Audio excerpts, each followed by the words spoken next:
I'm Buffy, the vampire. Se présente la princesse Consuela d'Oppenheimer. I'm the Doctor. I am Daenerys Stormborn. Eh ben moi, c'est Nat. Et moi, c'est Chloé. Bienvenue dans Blabla Série, le podcast où on parle de séries, quoi. Évidemment. Allez, place à l'épisode du jour. Salut Chloé. Salut Nat. Comment ça va aujourd'hui? Bah écoute, ça va bien. Je suis trop contente de l'épisode qu'on enregistre. Oui, Donc on va parler. Enfin, on retourne à Westeros. Ça faisait beaucoup trop longtemps. Moi, ça me manque.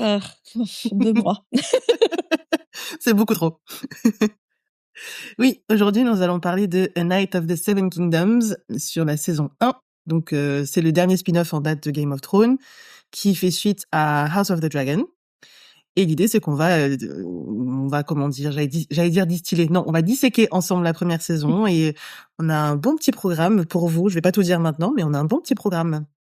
Et du coup, on va pas du tout distiller parce que on va y aller en profondeur. On va vraiment, voilà, on ne va pas se limiter dans ce qu'on va dire. Exactement. Petit spoiler warning avant, bien sûr, là, nous, on a envie de parler de la série. On a tout regardé. On va pas du tout faire attention à préserver les gens qui n'ont pas regardé. Donc, si vous n'avez pas regardé, mettez pause et revenez plus arrêtez tard. d'écouter, allez regarder, ça prend une après-midi et revenez nous écouter.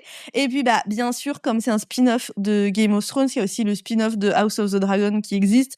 C'est possible qu'au cours de la discussion, on ait besoin de faire des parallèles avec ces séries-là. Donc là, pareil, s'il y a besoin, on va pas forcément faire attention à pas spoiler. Donc voilà, vous êtes prévenus. C'est ça. À votre risque, messieurs, dames. C'est ça. Vous vous doutez bien qu'on va pas pouvoir parler de cette série sans raconter ce qui s'y passe. Ouais. Et puis je pense que si tu regardes Seven Kingdoms, a priori, t'as vu les 2 autres. Ça me paraît très bizarre que tu commences par celle-là. Je pense qu'il y a peu de gens. Alors des fois, il y a toujours des gens qui ont le hasard fait, tu sais, qui regardent un spin-off avant de regarder le vrai truc et que du coup, ils ont rien vu du reste. Mais bon, là, je pense que quand même, dans l'ensemble, l'audience de A Night of the Seven Kingdoms et a vu le reste. Ouais. Par contre, parlons de ce titre qui est quand même long et pas très très souple en bouche. C'est clair. C'est rigolo parce que A Night of the Seven Kingdoms, c'est vrai que c'est un titre assez lourd, assez compliqué à dire. Et donc moi, je l'ai regardé avec mon copain et donc entre nous, on disait Seven Kingdoms. Et puis tu sais, toutes les semaines, je regarde le Explain là sur YouTube. Et du coup, eux, ce qu'ils font, c'est qu'ils mettent l'acronyme donc AKOTSK. Et au final, on se disait, c'est Ekolokoluk. On se comprend très bien. Ekolokoluk, explain. Allez, c'est bon. Oui, parce que du coup, moi, je l'écris, si je dois l'écrire, j'écris AKO machin. Ouais. Mais, c'est pas évident. Mais autant Game of Thrones, on dit GOT. Ouais. Mais là, on peut pas dire, quoi. Donc, ouais, Akaloukalout, ça me va.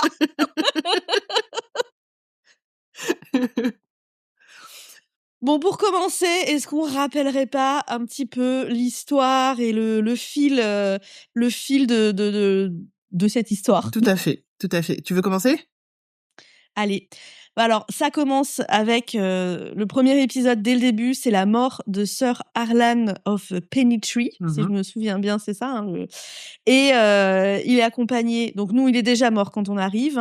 Il y a Dunk, son écuyer, qui l'enterre et après, il part sur la route, il rencontre Egg et il arrive à Ashword Meadows pour un grand tournoi dans lequel il a bien l'intention de montrer ses qualités de chevalier. Et bien sûr, ça fait 24 heures qu'il est chevalier, parce que Sir Harlan l'a adoubé juste avant de mourir.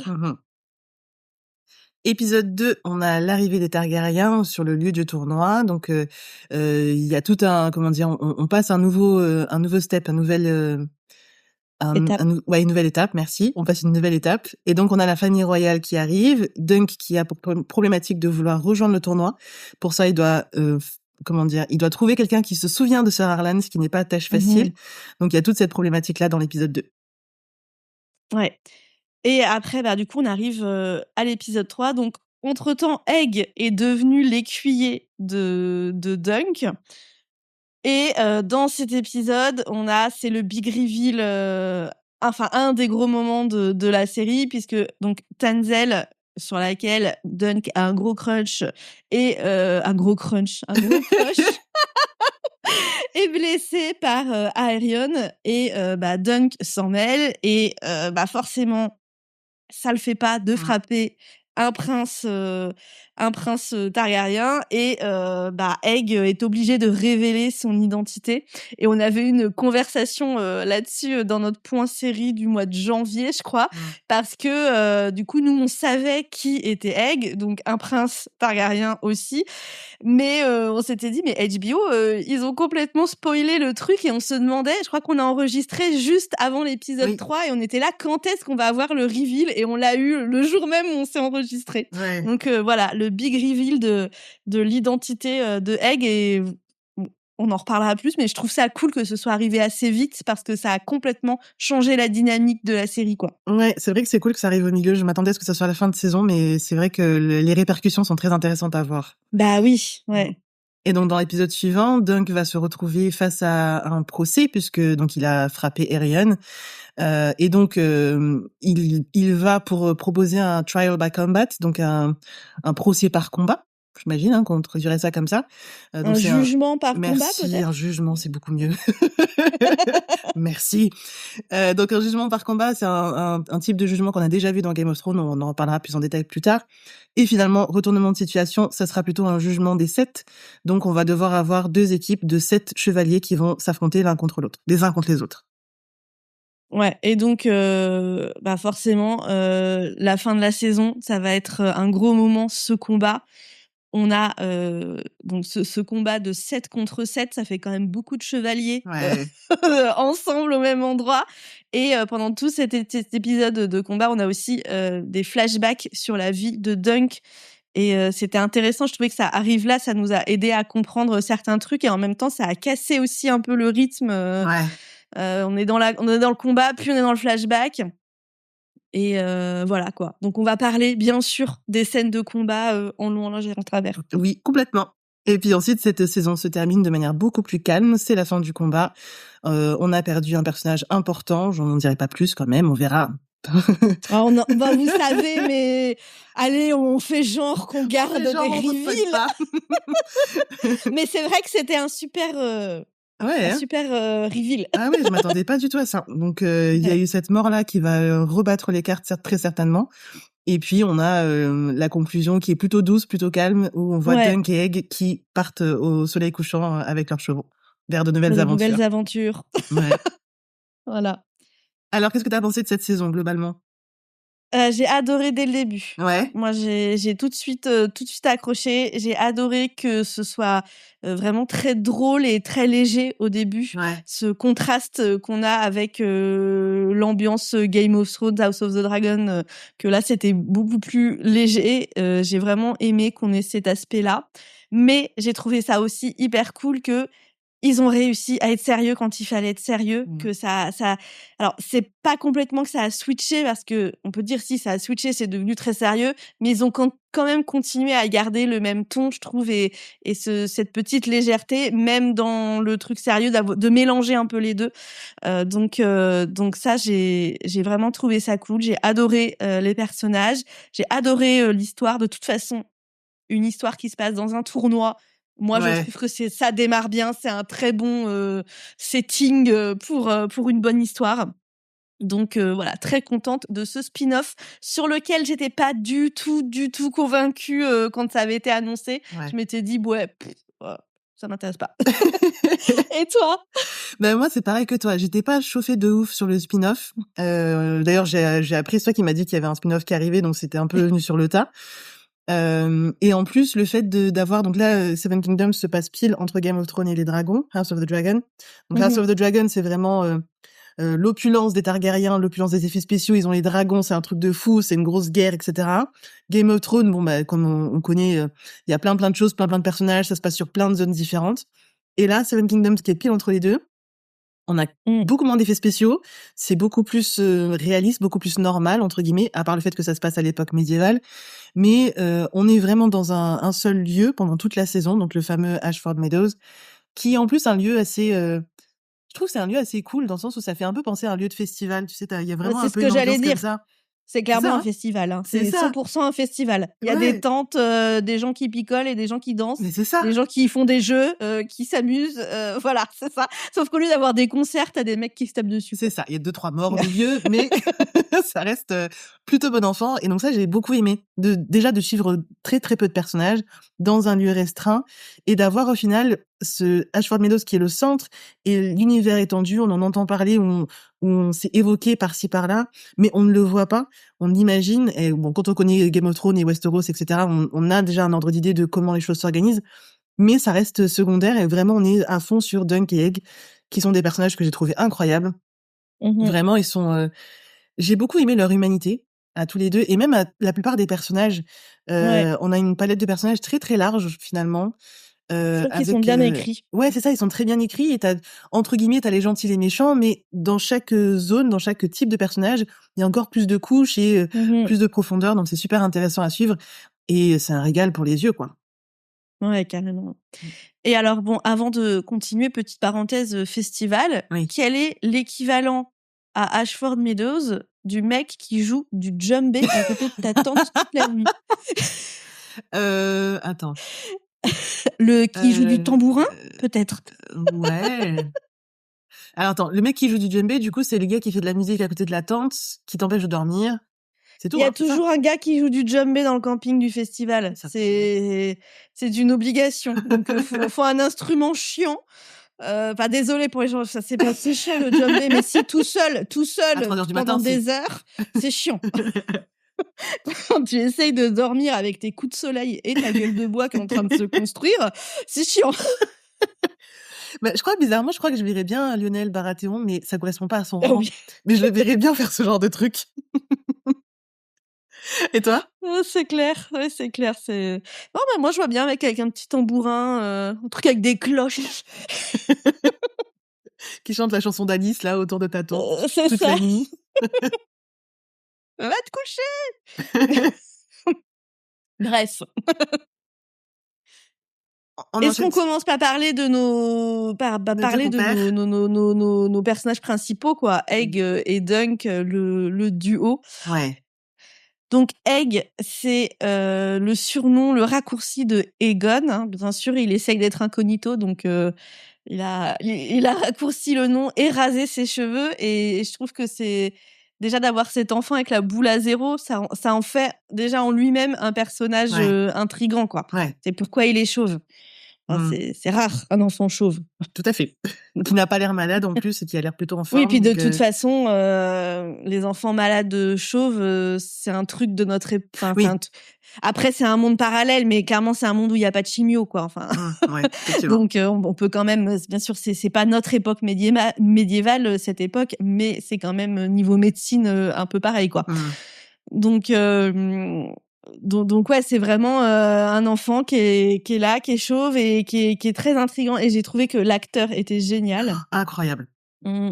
Vraiment, Ouais, il passe, les émotions, je trouve, quand, la scène où, ils s'en vont du tournoi quand, Aerion a tué le cheval dans un combat, il tue un oui. cheval et il se tourne, il lève sa tête vers Dunk, il a les yeux pleins de larmes Ouais. et il a tellement enfin tu souffres avec lui, quoi. Ouais. Tu vois toute sa peine et j'étais là: «Mais il a 10 ans le gosse, je crois». Ouais. Enfin, il est vraiment jeune, quoi, parce que des fois, c'est vrai, il y a des acteurs, ils pourraient avoir 15 ans et pouvoir jouer, à quelqu'un de ces chaînes, mais il est vraiment très jeune Ouais. et il arrive à faire transmettre des émotions, je trouve, vraiment, chapeau, quoi. Ouais. Ouais, c'est vrai que cette scène est assez poignante en plus parce qu'à ce moment-là, on sait pas encore que c'est un Targaryen. Oui. Donc il vient de voir Aerion, donc son frère, mais on sait pas encore que c'est son frère. Son frère qu'il déteste. Voilà, son frère qu'il déteste. Il vient de le voir, faire une joute et s'attaquer au cheval plutôt qu'au chevalier, donc avoir, un comportement qui est pas du tout noble.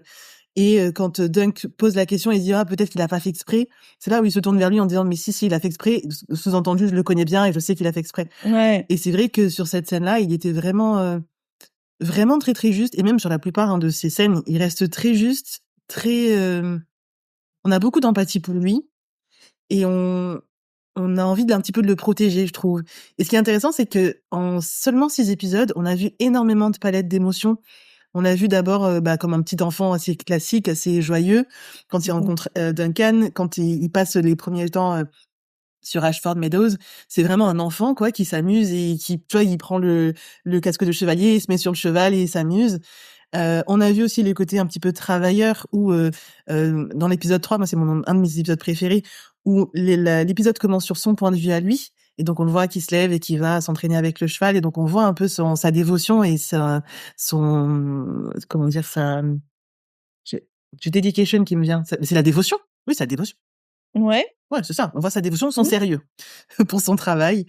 Et puis après, quand on a la révélation, on voit qu'il a peur pour Duncan, donc il fait tout ce qu'il peut pour le sauver.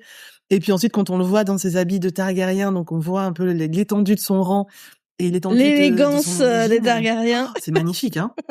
Ouais, les costumes étaient bien. Ouais. Ouais. Et là encore, on voit une autre facette de lui où il est beaucoup plus sombre, beaucoup plus froid, beaucoup plus pas manipulateur, mais beaucoup plus beaucoup moins joyeux, quoi, beaucoup moins Il est espiègle. enfermé, quoi. Ouais. Je pense que c'est ça, en fait, le contraste qu'on nous montre, c'est que quand il est sous l'anonymat et en plus il s'est échappé, ils le cherchent tous, ils savent pas où il est, et il est dans la liberté.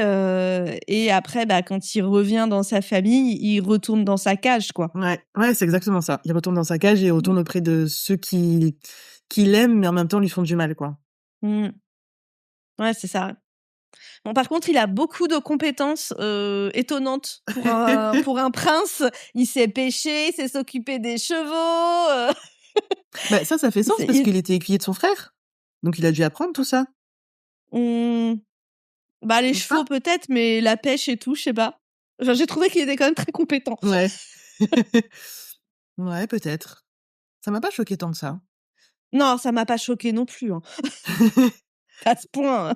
Et puis je trouve que ça fait sens aussi par rapport au fait que ce soit un enfant qui est curieux et donc qui aime bien tester plein de choses. Oui, c'est sûr.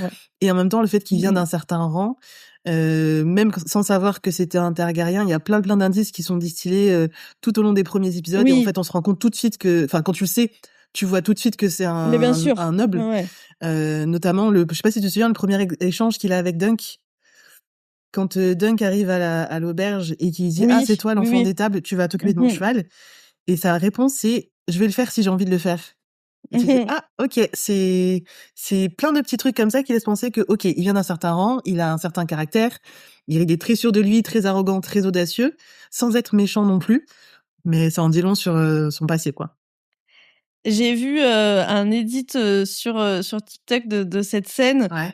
Qui disait si on a regardé Game of Thrones, on a un indice du fait que c'est pas un paysan parce qu'il dit my lord. Et il y a une scène dans Game of Thrones où c'est Arya qui est avec Tywin Lannister. Elle est en incognito, en mode je suis pas du tout d'une famille noble, et lui il capte direct que c'est une jeune fille qui a eu une bonne éducation parce que justement elle l'appelle my lord et elle a pas un accent genre Millard, enfin bref, je n'arrive pas à reproduire exactement la chose, mais voilà, sa façon de dire my lord montre son rang social. Et là c'est pareil en fait, il y a le même truc, donc c'était marrant comme parallèle. Oui, et en plus tu l'as avec Dunk, du coup lui il dit bien my lord et pas my lord, et donc t'as vraiment une différence entre les deux, quoi.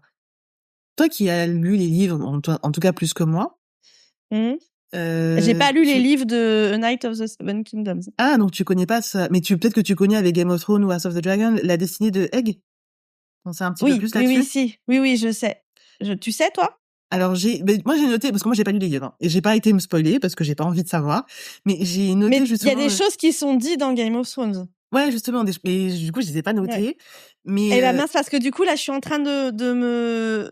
Je suis pas allée vérifier je suis en train de me dire de me poser des questions sur un truc en me demandant. Je suis quasi sûre que c'est dans Game of Thrones et tout d'un coup j'ai un doute. Alors si tu veux, je te dis ce dont je me souviens dans Game of Thrones, comme ça on est tranquille. Qui va finir roi, Egg. Ouais. C'était ça mon truc. Ok, d'accord. Oui, c'est donc Egg, pour le resituer, c'est le dernier de la famille Targaryen, donc le dernier fils de Maekar Targaryen. C'est le petit frère de Aemon qui va terminer à la Night's Watch et qui va terminer le maître de la Night's Watch. Et donc je crois que c'est la première fois dont on entend parler de Egg, c'est quand Aemon décède et qui fait le lien en parlant Egg, en appelant Egg et en disant que c'est le surnom qu'il donnait à son petit frère, et je crois que c'est Sam qui est à son chevet, qui se tourne vers Gilly et qui lui dit, il parle de Aegon Targaryen qui plus tard est devenu roi. Et ça, ils en font mention dans Seven Kingdoms aussi, quand ils se retrouvent face à la diseuse de Bonaventure. Et il dit, tu vas devenir roi, par contre, tu vas mourir par le feu et tous ceux autour de toi vont être contents de ta mort. Qu'est-ce que ça t'évoque tout ça? Tu penses que ça va se réaliser? Alors moi, je sais comment il meurt. Ah, Du coup, tu meurs par le je feu, n'ai ça pas me paraît d'avis. logique. Bah non, pas forcément. Oh, c'est un Targaryen. Bah oui, mais bon, ils meurent pas tous par le feu. Même ils meurent généralement pas par le feu. Ils sont brûlés une fois qu'ils sont morts, mais Ouais. Daenerys, vrai qu'en elle plus, est poignardée. Son père, il est aussi poignardé. Ouais, c'est vrai. Qui d'autre meurt et c'est pas un spoil parce que c'est déjà diffusé. Je crois que c'est tout. C'est les seuls qu'on sait. Ouais. Donc bah ils meurent pas tous par le feu, quoi. Ok, moi ça m'a pas. Alors ça, par contre, je pense que c'est dans A Night of the Seven Kingdoms que c'est dit leur fin. Ouais. Je sais pas si c'est là-dedans vraiment, mais je pense que c'est là parce que je sais pas trop ce qu'il y a d'autre. Il y a encore d'autres livres dont l'existence m'a échappé. Parce que ça, moi, je le savais pas. C'est TikTok qui m'a spoilé la fin, leur mort, quoi. Ok. De ce que je sais, Seven Kingdoms, il y a pour l'instant 3 livres et c'est pas terminé. Donc potentiellement cette partie. Ouais, c'est pour ça que ça m'étonnait que leur mort soit dedans, mais. Donc ça voudrait dire que c'est dans Game of Thrones. Parce qu'après, House of the Dragon, c'est avant. Non, je pense pas que ça vient de ça du tout. Ok, bon. Parce que les gens ont l'air d'avoir quand même beaucoup d'informations, donc je pense qu'ils ont vraiment lu des scènes complètes. Ok. Il y a beaucoup trop d'informations, c'est pas un truc qui a été cité vite fait. Bon, de toute façon, c'est trop dangereux, on va pas faire de recherche là-dessus. Donc de toute façon, voilà, on verra bien. Si je lis les livres à un moment donné, enfin si je vais les lire, les livres de Night of the Seven Kingdoms, donc on verra si c'est dedans. Je pourrais vous dire si c'est dedans ou pas. Et voilà, mais bon, du coup, même, moi sur cette prophétie là, je me suis pas tellement arrêtée à la mort qu'elle lui prédit, mais le fait qu'elle lui prédit tu vas devenir roi, parce qu'en fait c'est horrible le fait qu'il devienne roi, parce qu'avant lui, ça veut dire qu'il y a quand même beaucoup de gens qui doivent mourir, parce qu'avant lui il y a son oncle, son cousin, son père et ses 2 frères. Et il y a quand même 5. Et il y a encore 2 oncles au-dessus, puisque son père c'est le dernier. Ah oui, son père c'est le dernier. Ouais, c'est vrai donc c'est encore plus. Il a et ses autres oncles, ils ont pas d'enfants. Je crois pas, je sais pas. En tout cas, c'est pas mis sur l'arbre généalogique que nous avons sur les yeux toutes les deux et que nous vous mettrons dans la description, messieurs dames. Mais oui, c'est vrai que j'avais même pas vu ça comme ça. Effectivement, s'il devient roi, c'est que. Moi, c'est là-dessus que je me suis arrêtée. Je me suis dit, tu vois, on me prédit ça. Je me dis, mais attends, pour que je devienne roi, toute ma famille doit mourir, quoi. Ouais. Et ça, c'est hyper. C'est hyper lourd, quoi. De dire ça à un gamin, quoi. Enfin, t'imagines ce qui se passe dans sa tête à ce moment-là, tu vois. Il a une réaction hyper forte et Dunk, qui sait pas encore qui il est, lui dit non mais c'est bon, on s'en fiche. C'est rien du tout, quoi. Mais et pour lui, c'est très réaliste et il se dit mais quand même, moi là, au moment où on est dans l'histoire, nous, si on a vu Game of Thrones, on sait qu'il va devenir roi. Mais pour lui, dans sa tête, il va jamais il a pas du tout la responsabilité du trône. Le trône, pour lui, n'est pas du tout accessible. Et je pense que ça joue aussi au fait qu'il se permettent, si on peut dire, de s'échapper et d'aller vivre comme ça sous l'anonymat, parce qu'en fait, il a pas de responsabilité, il est tout en bas, quoi, de la ligne, tu vois. Il serait l'héritier direct du trône, il aurait peut-être pas fait ça, quoi, mais lui, il a pas ces responsabilités-là. Et du coup, ça changerait. Il y a tellement de choses qui doivent se passer pour qu'il accède au trône que je trouve que cette prophétie est vraiment ultra lourde, quoi, pour lui, quoi. Ah, c'est super intéressant. Moi, je me suis pas arrêtée au fait qu'il devienne roi. Je me suis arrêtée au fait qu'elle lui dise que tous ceux autour de toi seront contents de ta mort. Et du coup, moi, pour moi, je l'ai compris comme ce que c'est. Enfin, pour moi, j'ai compris que c'était vraiment cette partie-là qu'il avait ébranlé plus que le fait qu'il devienne roi. Mais peut-être que c'est les deux. Parce que tu vois que c'est un enfant tellement mignon, tellement gentil, tellement attentionné, etc., que c'est assez improbable de voir que les gens autour de lui, et en plus elle dit bien, tous ceux que tu connais seront heureux de ta mort. Donc c'est assez improbable de se dire que les gens autour de lui seront contents de sa mort. Et quand on a vu cet épisode, je l'ai vu avec mon copain et il a une théorie que je trouve très intéressante. Ça serait qu'en fait, Egg devienne un méchant du type, je sais pas, du type, tu vois, Lord Bolton ou vraiment un très très grand méchant, et qu'en fait, nous de notre côté, on voit le jeune enfant qu'il était et qu'on voit potentiellement sa descente aux enfers et donc sa descente vers le côté obscur. Et donc je trouvais intéressant cette logique de se dire, bah là, il est tout mignon, il est tout petit, un petit peu comme Arion quand Daeron parle de lui, il dit bah quand il était petit, il était mignon, et puis ensuite avec le temps, il est devenu cruel et violent. Bah peut-être que Egg finalement va terminer comme ça, quoi. Mmh. Ce que j'espère pas. Alors du coup, je pense à des trucs, mais je sais pas à quel point c'est, enfin, que c'est à quel point c'est du spoil. Je suis pas allée, j'ai vu des informations passer, je suis pas allée trop loin parce que je me suis dit, si je veux en savoir plus, je vais me faire spoiler des trucs, donc je vais ne pas en spoiler plus. Mais du coup, je sais pas si tu veux que je te réponde parce que je réponds un peu à ta question si je réponds à ça. Mais en même temps, non, je veux pas savoir. Est-ce qu'on va avoir la réponse à ça? Enfin, je On sais verra. pas si on va aller jusqu'à ça, mais bon, bref. Donc je Je ne veux pas savoir. Si vous voulez savoir, envoyez un message à Chloé. Non, mais cherchez sur internet, Oui, hein, moi aussi. j'ai pas encore lu les livres, hein, donc j'ai vraiment pas d'infos. Ouais, mais c'est risqué parce que du coup, avec ce genre de choses, tu cherches une petite info et tu peux très très vite te faire spoiler toute Ah l'histoire. bah oui, mais donc, c'est pour ça compliqué, que hein. moi l'info que j'ai vue qui donne un tout début de réponse, Ouais. mais même pas, ça donne un début de réponse à ta question, mais avec des questions en fait, mais ben, je peux pas dire ce que ça dit parce que, enfin bref, parce que sinon je réponds déjà à ta question si ça, voilà, bref, ça amène des choses sur la prophétie, des informations supplémentaires sur cette prophétie, mais et j'ai pas creusé du tout plus loin parce que je me suis dit bah en fait non, si je creuse je me spoil, donc je veux pas savoir. Mais bref, les gens n'étaient pas tous d'accord avec la prophétie. Ah, ok, intéressant. On verra bien ce que ça donne tout ça. Exactement. On verra jusqu'où on va dans cette histoire. Ouais.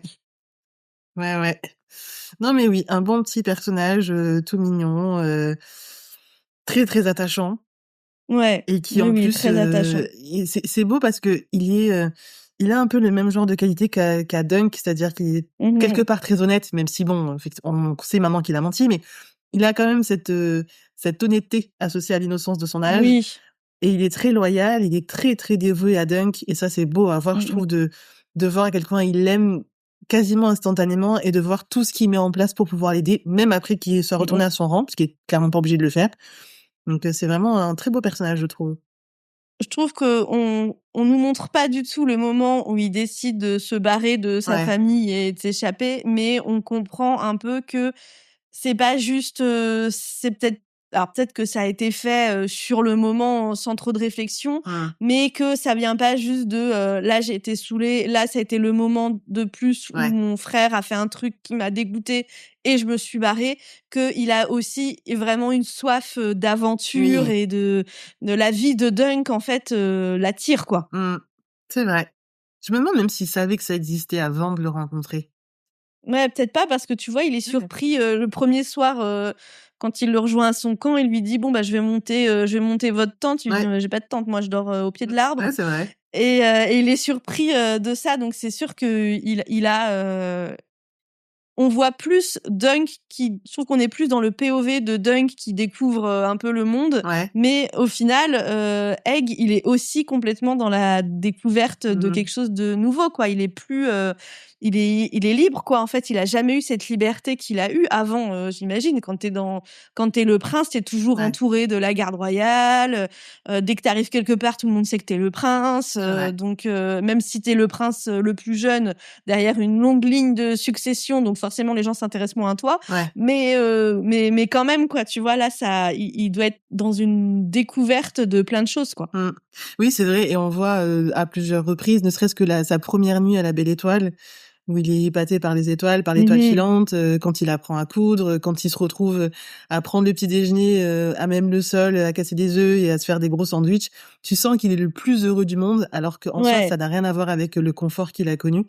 Mais on sent qu'il tu vois bien que si c'était un gamin des rues, il serait pas émerveillé de prendre son petit déjeuner dans une prairie, quoi. Exactement, ouais. C'est ça, c'est vrai. c'est vrai. Et la discussion qu'il a avec Dunk, justement, tu sais, quand, je crois que c'est dans l'épisode 3, justement, après qu'ils aient mangé, qu'ils sont tous les 2 assis, puis qu'ils regardent Ashford Meadows de loin, et qu'ils se retournent vers Oui. Dunk et qu'il dit, bah, je crois que je pourrais être heureux, là. Et qu'il commence à se projeter et à dire, bah, voilà, j'aurais vécu ça, ça, ça, et puis je vais me marier avec la deuxième plus belle fille du Lord parce que vous aurez la première. Je trouve que ça, c'est assez touchant parce que tu vois qu'il se projette et qu'il a envie de cette vie-là. Ouais. Mais, bon, bah, voilà, les obligations font que.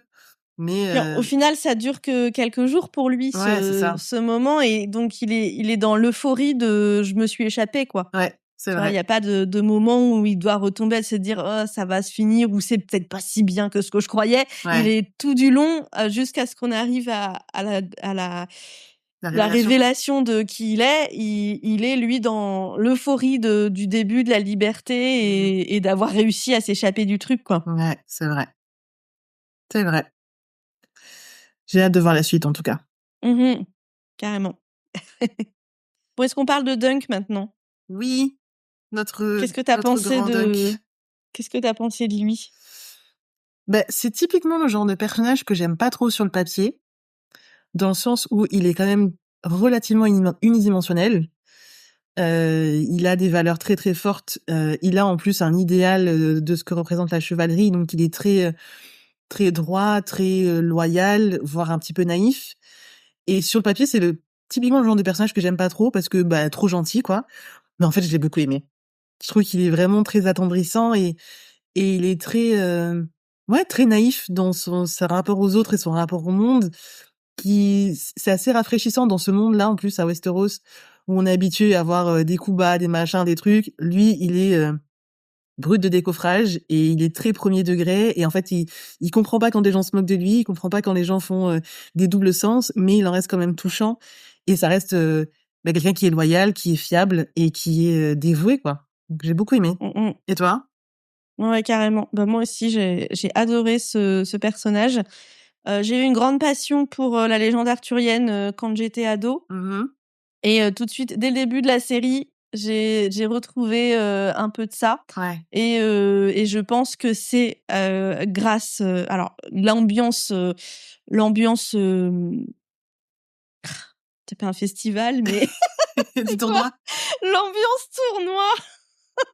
Dans ma tête, c'est un festival. L'ambiance du tournoi a sûrement joué un peu, mais je pense que c'est aussi 100% grâce à Dunk, parce que ouais, il a cette vision de la chevalerie qui vient avec de la loyauté, c'est défendre la veuve et l'orphelin.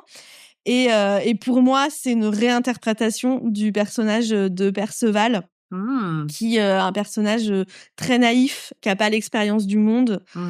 Perceval, en fait, il vient d'une famille où son père et tous ses frères sont morts au combat. Et lui, c'est le petit dernier, et sa mère veut le protéger, et du coup, elle l'élève tout seul, enfin, isolé dans la forêt. Et il connaît pas du tout le monde, et il connaît pas le monde de la chevalerie, sauf qu'un jour, il va croiser le chemin de chevaliers, et il va décider de les suivre, et il va rejoindre la table ronde. Et du coup, bah, il a été élevé dans un monde... il a été très protégé et isolé, quoi. Et donc, il a une naïveté. Et c'est lui qui découvre d'ailleurs le Graal. Enfin, il y a plusieurs versions, mais il fait partie de ceux qui découvrent le Graal. Et voilà, et je trouve que ça, on le retrouve dans Dunk. Il a cette naïveté et ce manque d'expérience du monde. Et là, quand il arrive au tournoi, on est vraiment dans son point de vue à lui, je trouve. On découvre le monde à travers ses yeux. Et on est émerveillé en même temps que lui, on est déçu en même temps que lui, parce qu'il découvre que les chevaliers, c'est pas du tout des mecs qui ont voilà, ils sont pas loyaux, ils sont pas droits, ils picolent, ils ont des prostituées, et ils ont tous oublié Sir Alan, et ils en ont rien à carrer de son problème à lui. Personne veut l'aider, donc il déchante quand même vachement sur l'état de la chevalerie, qui n'est pas à la hauteur de ce qu'il avait, de ses espérances, quoi. Et je trouve que c'est parce que petit à petit, on découvre aussi le personnage de Sir Allen, donc il est mort, mais Ouais. on a quand même quelques flashbacks et on le découvre un peu aussi. Tu te dis, il le met un peu sur un piédestal, quoi, parce que Oui. il le voit un peu comme un chevalier noble, justement, mais c'était pas du tout ça. C'est vrai qu'il y a un petit décalage quand tu l'entends en parler, quand tu Mais vois les oui, images, tu et dis: quand tu vois, et ça, j'ai trouvé que ça participait énormément à l'humour Ouais. de la série, de voir la vision de Dunk du monde, la réalité, t'es là. Alors lui, il commence à mettre sa vision au même niveau que la réalité, mais il y a encore des trucs qui sont décalés. Et je trouve que la scène de flashback de son enfance, Ouais. quand il rencontre Sir Alan, qui en fait va le sauver d'une attaque dans les rues de Port-Réal, et qu'après du coup lui il va le suivre Ouais. jusqu'à ce qu'il l'adopte comme écuyer, et je trouve que ça explique un peu tout ça en fait, parce que il a vécu dans les rues, un gamin, un orphelin, sans rien du tout. Ce mec le sauve Ouais. quand il s'est dit: «Là, c'est la fin pour moi, je vais me faire zigouiller par les mecs qui l'ont attaqué». Il se fait sauver par ce chevalier, et après, voilà, je pense qu'il se construit du coup tout un truc dans sa tête, et il a sûrement toujours un peu été en mode suivi, parce que j'imagine que, enfin, d'ailleurs, il le dit lui-même, Sir Allen, il est allé à des tournois, il a participé à des combats. Donc Ouais. c'est pas la première fois qu'il arrive à un tournoi où il se dit comment ça marche, tu vois. Ouais. Il est déjà, mais là, c'est la première fois qu'il y arrive, et il est tout seul, et c'est lui qui gère, quoi. Mmh. Et du coup, ben ça change toute la dynamique pour lui, quoi. Et puis bon, il est chevalier depuis 24 heures. Donc, et je trouve qu'il arrive, tu vois, il a cette naïveté et tout, mais il a ici beaucoup de courage et Ouais. de confiance surtout, quoi, parce que lui, il arrive en se disant, bon, déjà, ouais, moi je suis chevalier depuis 24 heures, mais j'ai trop confiance en moi, je vais aller au tournoi Mmh. et je Je vais vais trop gagner. impressionner tout le monde, je vais gagner, et Ouais. ça va changer ma vie. Alors je trouve qu'il est à la fois un peu désespéré, je pense qu'il sait pas quoi faire, Ouais. donc il se dit, bon bah je vais faire ça et il faut que ça marche, mais il a aussi la confiance de se dire, je vais gagner. Alors des fois tu vois bien que ça s'étiole un petit peu, Ouais. mais quand même il la garde, quoi, la confiance, il se décourage pas, quoi. Mmh. Ouais, c'est vrai. Et je suis tout à fait d'accord avec toi. Je pense aussi que la première vraie vision que Dunk a eue de la chevalerie, c'est Sir Erland qui lui a donné. Parce que avant ça, les chevaliers, du moins avec lesquels on l'a vu interagir, ben, il y a ceux de la garde de nuit donc avec Alistair qui le rackettait, lui et Rafe. Ou alors il y a ceux qu'il a vus sur le champ de bataille, complètement agonisant, C'est dans un ça. état particulier quand même. Donc c'est vrai que là, quand il voit Sir Erland qui sort, et qui en plus, je trouve cette scène incroyable parce que il sort un petit peu de nulle part, il a l'air complètement bourré, mais par contre, il est Oui. redoutable. Et ça, Ouais. je trouve ça Oui. ça participe vraiment au personnage de se dire, OK, s'il est comme ça quand il est bourré, mais qu'est-ce que c'est quand il est clair. sobre, quoi. Donc Le c'est mec, il est vieux, il ouais, est bourré, ouais, il sort de la taverne et il tue 2 gars c'est en ça. 5 minutes, quoi. Ouais, c'est ça. Donc C'est là où effectivement, je pense que c'est son premier contact avec la chevalerie, et il a un petit peu des étoiles dans les yeux de se dire, OK, c'est ça un chevalier. En plus, il m'a défendu moi qui suis un innocent et qui ne connaît pas. OK, bah, très bien, je vais le suivre et je vais me dévouer à lui. Et je trouve ça très beau de voir justement ouais. ces moments où il le suit. Au début, quand j'ai regardé le truc, je pensais que Sir Arlan l'avait déjà rencontré et qu'en fait, il lui avait dit, bon, bah, vas-y, tu me suis à pied, quoi. Et en fait, non, il le suit à distance et il attend juste le moment de pouvoir entrer en contact avec lui. Et c'est assez touchant de voir que finalement, c'est comme ça que Egg s'est retrouvé avec Dunk aussi. Ouais, c'est vrai, Tous les ouais. deux ont eu ce truc de, entre guillemets, ce coup de foudre pour un chevalier, et de se dire, OK, je lâche tout et je le suis. Et il y a plein de parallèles, quand on voit cet épisode de flashback, il y a plein de parallèles entre Egg et le jeune Dunk, au niveau de leurs actions, au niveau de la manière dont ils se comportent. Donc je pense que c'est voulu, et je pense que c'est ce qui fait aussi que, d'une, il s'est autant attaché à Egg de manière aussi rapide. Oui. Et je pense aussi que c'est pour ça qu'il a été aussi énervé quand il a appris la vérité, parce que il s'est rendu compte qu'en fait, Egg ne l'a pas choisi lui en tant que chevalier, mais il a juste choisi la liberté, les aventures, etc. Donc, Ouais, et puis il devait avoir un peu un truc d'identification. oui, Il s'identifie à Egg, ouais, c'est ça. se voit lui, le petit jeune. D'ailleurs, il lui dit à un moment, t'es orphelin. Je crois Oui, il lui demande s'il est orphelin, et Egg doit lui dire oui. Je ne il, sais plus s'il lui dit oui ou s'il esquive il la dit, conversation, mais il dit que sa mère est morte, je ouais, crois. sa mère est morte, et Ouais. Dunk lui a demandé s'il a connu son père. Il a dit, je l'ai pas vraiment connu. Mais donc, on sait pas s'il est vivant ou pas, quoi. Ouais et du coup, bah, c'est sûr, voilà, il doit se revoir, dans ce gamin, Ouais, orphelin, et après il y a bah, c'est une trahison, quoi. C'est en fait, lui, sa vie d'orphelin, c'était la misère c'est ça, totale, ouais. quoi. À aller trouver, les petits trésors sur les cadavres du champ de bataille, c'était Mmh, quand même, lourd, quoi, hein. ouais.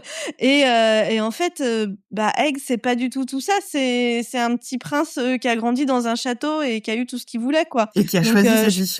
et qui a ouais ça doit être, hyper, dur pour lui à Ouais, accuser, le coup, quoi. ouais, ouais, complètement. C'est pas juste, il m'a menti, voilà, en fait, il y a plein de choses derrière Mmh, ce mensonge, quoi, qui ça vient activer plein de trucs, quoi. Puis, ouais. en plus, tout ça dans la semaine où, il est devenu chevalier et il a découvert que les chevaliers n'étaient pas super nobles. Ouais. Et ça aussi, cet aspect, j'ai bien aimé parce que tu peux faire le parallèle entre les chevaliers et les célébrités de notre temps, Mmh. de se dire, bah voilà, ils ont un certain code d'honneur et ils ont leur réputation qui les précède. Et en fait, il y a un dicton qui dit, il faut jamais rencontrer ses idoles.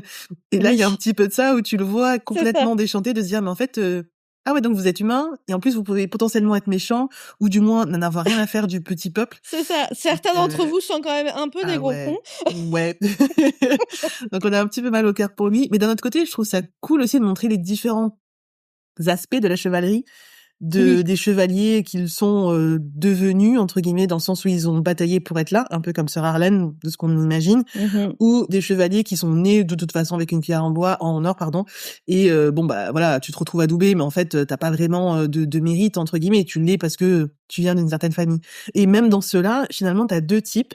Je trouve que Lionel Baratheon et Baelor Targaryen ont un peu plus ce truc de la chevalerie comme ce qu'on pourrait imaginer, Mmh. d'avoir cette envie déjà d'aider son prochain, d'aider la veuve et l'orphelin, de se battre pour ce qui est juste et en même temps de tout lâcher pour aller aider un ami qu'il connaît depuis 3 heures, hein, au final, mais quand même Ouais, tout ouais. lâcher, risquer sa vie pour aller aider un ami, j'ai trouvé ça très beau. Ouais, c'est vrai que Lionel Baratheon, j'ai adoré ce personnage. Incroyable. Il est, il est à la fois le bon vivant et au début, tu peux peut-être te dire pas, faut pas compter sur lui. Le Ouais, gars, il va penser à sa gueule, il va faire la fête, et tout ça, mais en fait, il est ultra, loyal, quoi. ouais. Il aime bien faire la fête aussi, mais il veut que tu fasses la fête avec lui. Ouais.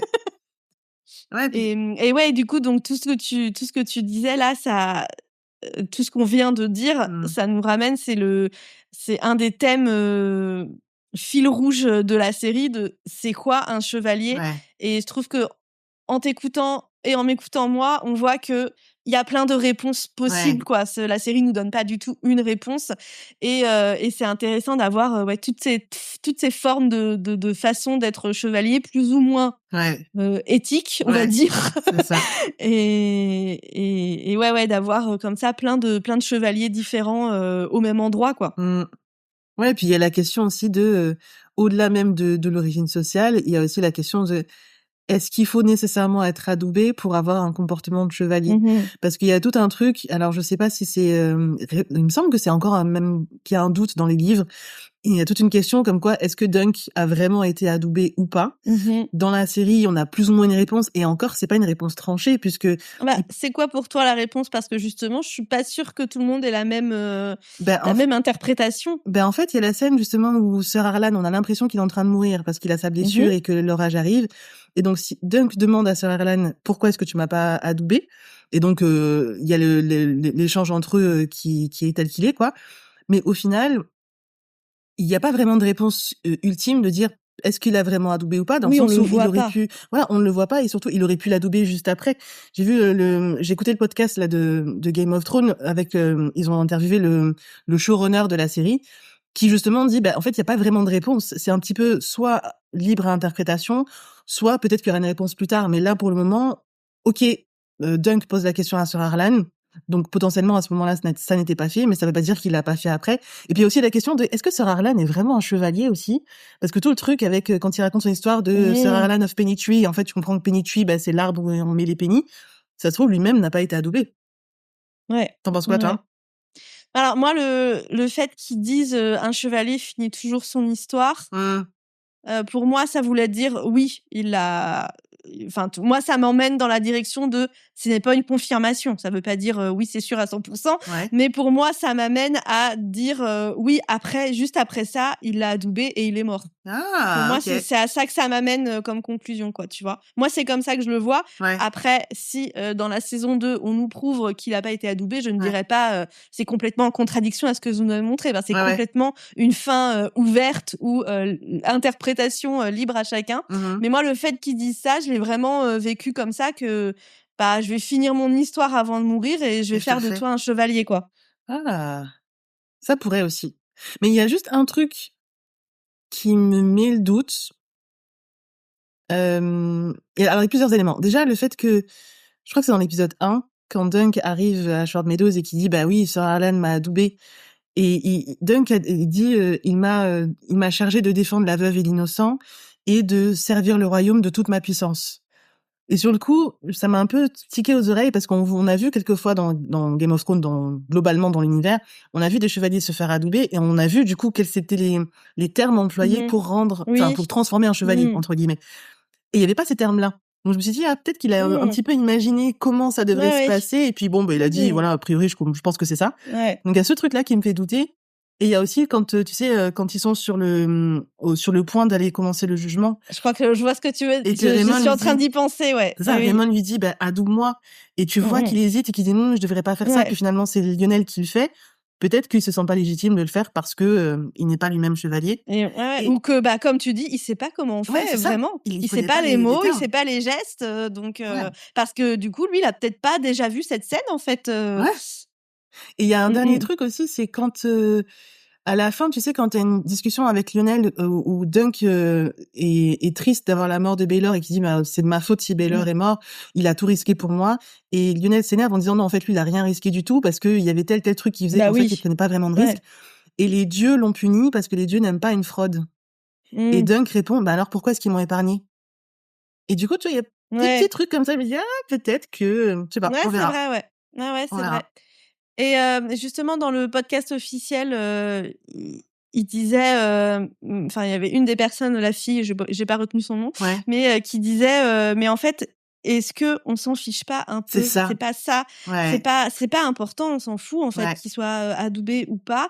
Et justement, ça ramène à la question de qu'est-ce qui fait un chevalier? Ouais. Est-ce que c'est le fait que quelqu'un ait fait de lui un chevalier, Ouais. ou est-ce que c'est Son ses comportement. actions?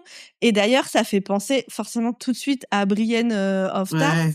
qui elle ne devient chevalier qu'à la fin parce qu'on peut pas devenir chevalier quand on est femme, Mhm. mais qui a complètement un comportement de chevalier, qui a tout le truc de la noblesse et la loyauté Ouais. du chevalier, quoi. C'est vraiment une chevalière à 100%, une chevalière. Ça ne se dit pas, mais si, ça se dit. Si on veut féminiser, ça Bah se oui. dit.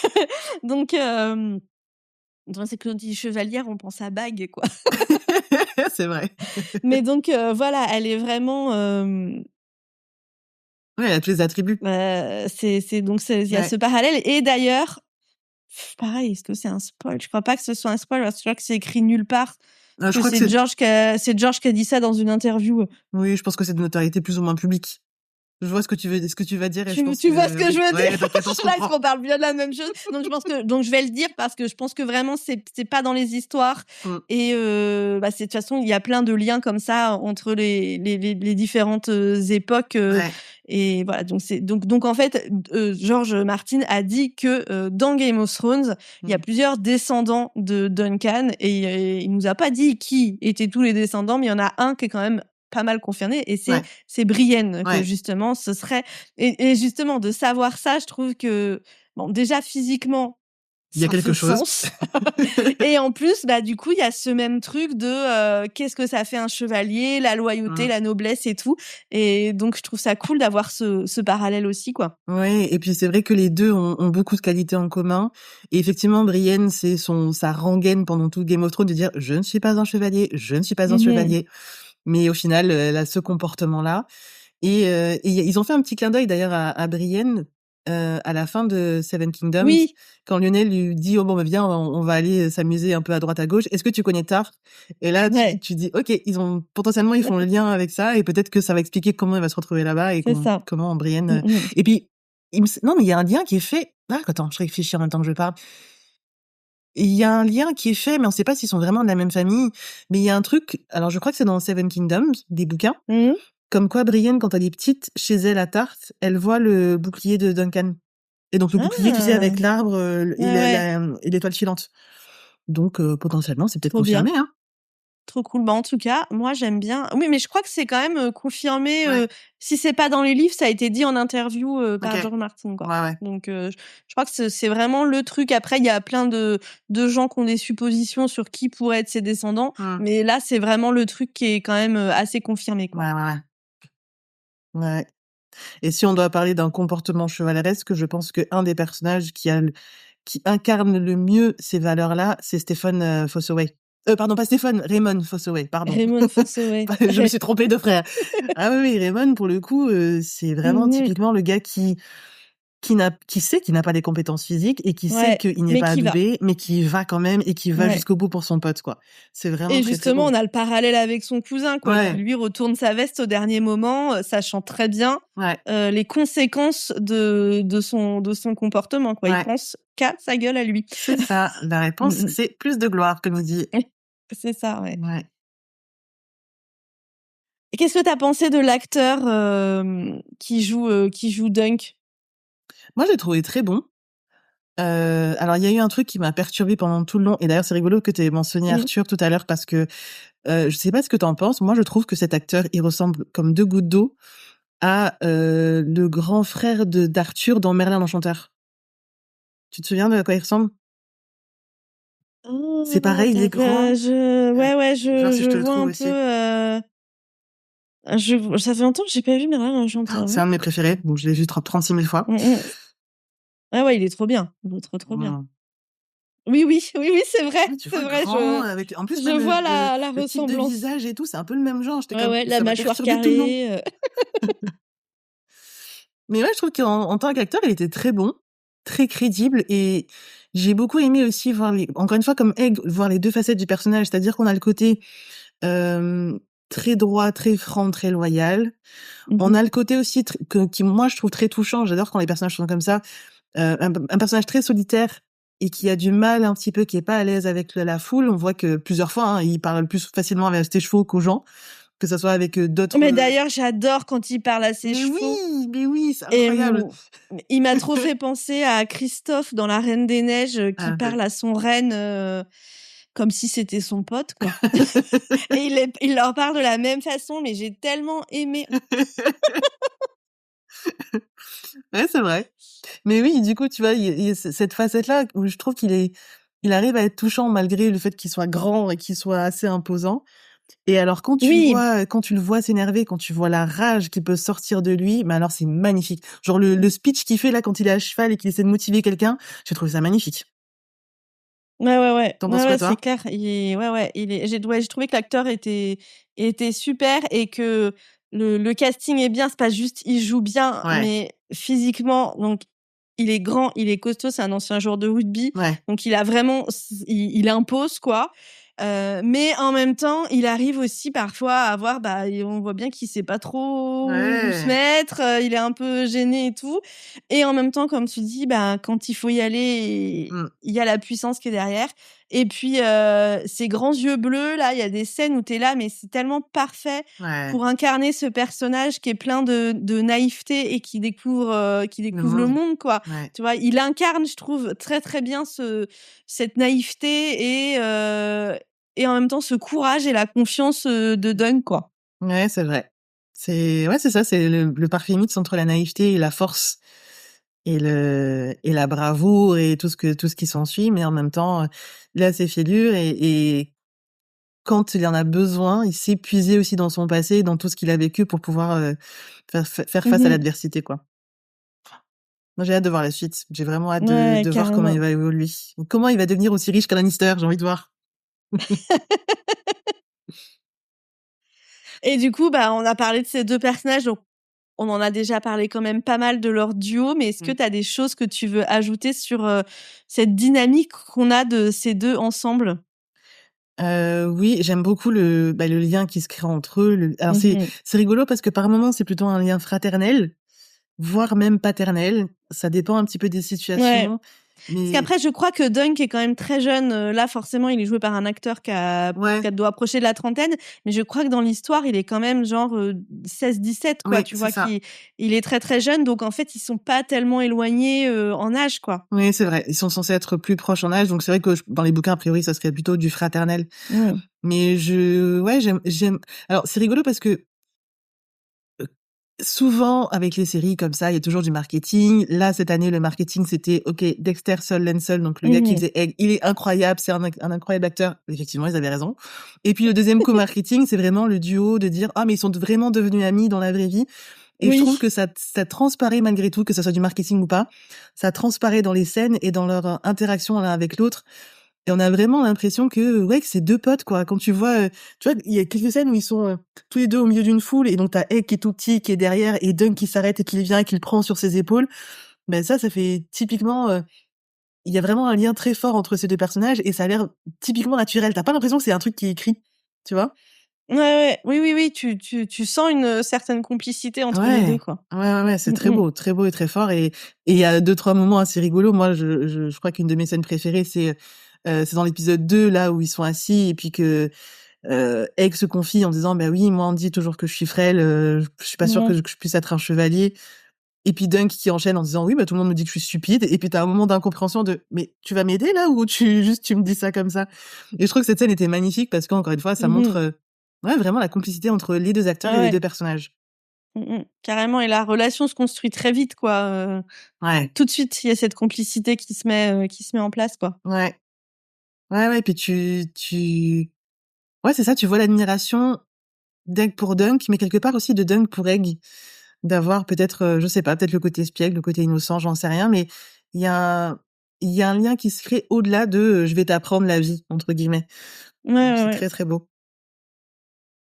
Et justement, dans le truc, «Je vais t'apprendre la vie», ça me fait penser, il y a un truc que j'ai bien aimé, c'est le contraste. Enfin, en Mmh. même temps, il y a cette complicité, en même temps, il y a un énorme contraste Ouais, entre les 2. Donc bien sûr, qui est montré, visuellement par, Egg, qui est tout petit, et Dunk, qui est ouais. gigantesque. Donc il y a visuellement, on a toujours ce truc, qui nous le rappelle. Mmh mh. Mais il y a aussi dans justement, on s'attendrait à un truc de un adulte et un enfant, l'adulte qui apprend la vie à l'enfant. Ouais, Et Dunk, c'est un peu ce qu'il essaye, il essaye de se mettre dans cette posture. Tu sens bien qu'il est pas, ouais, voilà, il est un peu en mode, fake it till you make it, quoi, hein. Je dis: «Bon ouais, allez, on va faire semblant et ça va le faire». Et alors qu'en fait, c'est Egg qui a le savoir et qui a les codes ouais. et qui sait comment les choses marchent et qui sait qui est qui, et tout ça. Et c'est Dunk qui est naïf, inexpérimenté et qui découvre la vie, quoi. Et j'ai Mmh. adoré, ce contraste. Je trouve que ça rend le duo hyper intéressant. Oui, c'est vrai qu'ils s'apportent, énormément l'un l'autre. Mmh. C'est pas juste le grand qui apporte au petit et comme tu dis, oui, c'est vrai qu'on sent que Dunk prend ce rôle un petit peu de mentor, mais il sait pas trop comment Il faire. sait pas trop quoi faire, ouais. 2-3 fois, il menace Egg en mode, «Si tu fais pas ce que je dis, tu vas en prendre une baffe» et puis: Non, en fait, j'ai pas envie de dire ça, donc je vais me rétracter», Il y a beaucoup de moments comme ça où tu sens qu'il est pas sûr de ses appuis, mais il tente quand même, quoi. Ouais, et tu vois qu'il a vraiment envie de bien faire, quoi. Oui, Même à la fin, quand il le rejoint, Egg, et qu'il dit pas, il dit pas «monsieur» à la fin de oui, sa phrase, il le reprend et lui dit: «Non, tu dis, sœur, quoi, ouais. sire», pas monsieur d'ailleurs, ce serait sire, et tu dois le dire et tout. Et c'est des petits détails d'éducation. Je ne Ouais. suis pas sûre que sœur Harlan ait été à ce point à cheval sur la politesse et les bonnes manières. Effectivement, je ne pense pas non plus. Et il a vraiment ce truc de vouloir bien faire. Je pense qu'il a ce truc de vouloir être l'adulte que lui, il a pas eu, quoi, Ouais, quand il a grandi, quoi. c'est vrai. Ouais.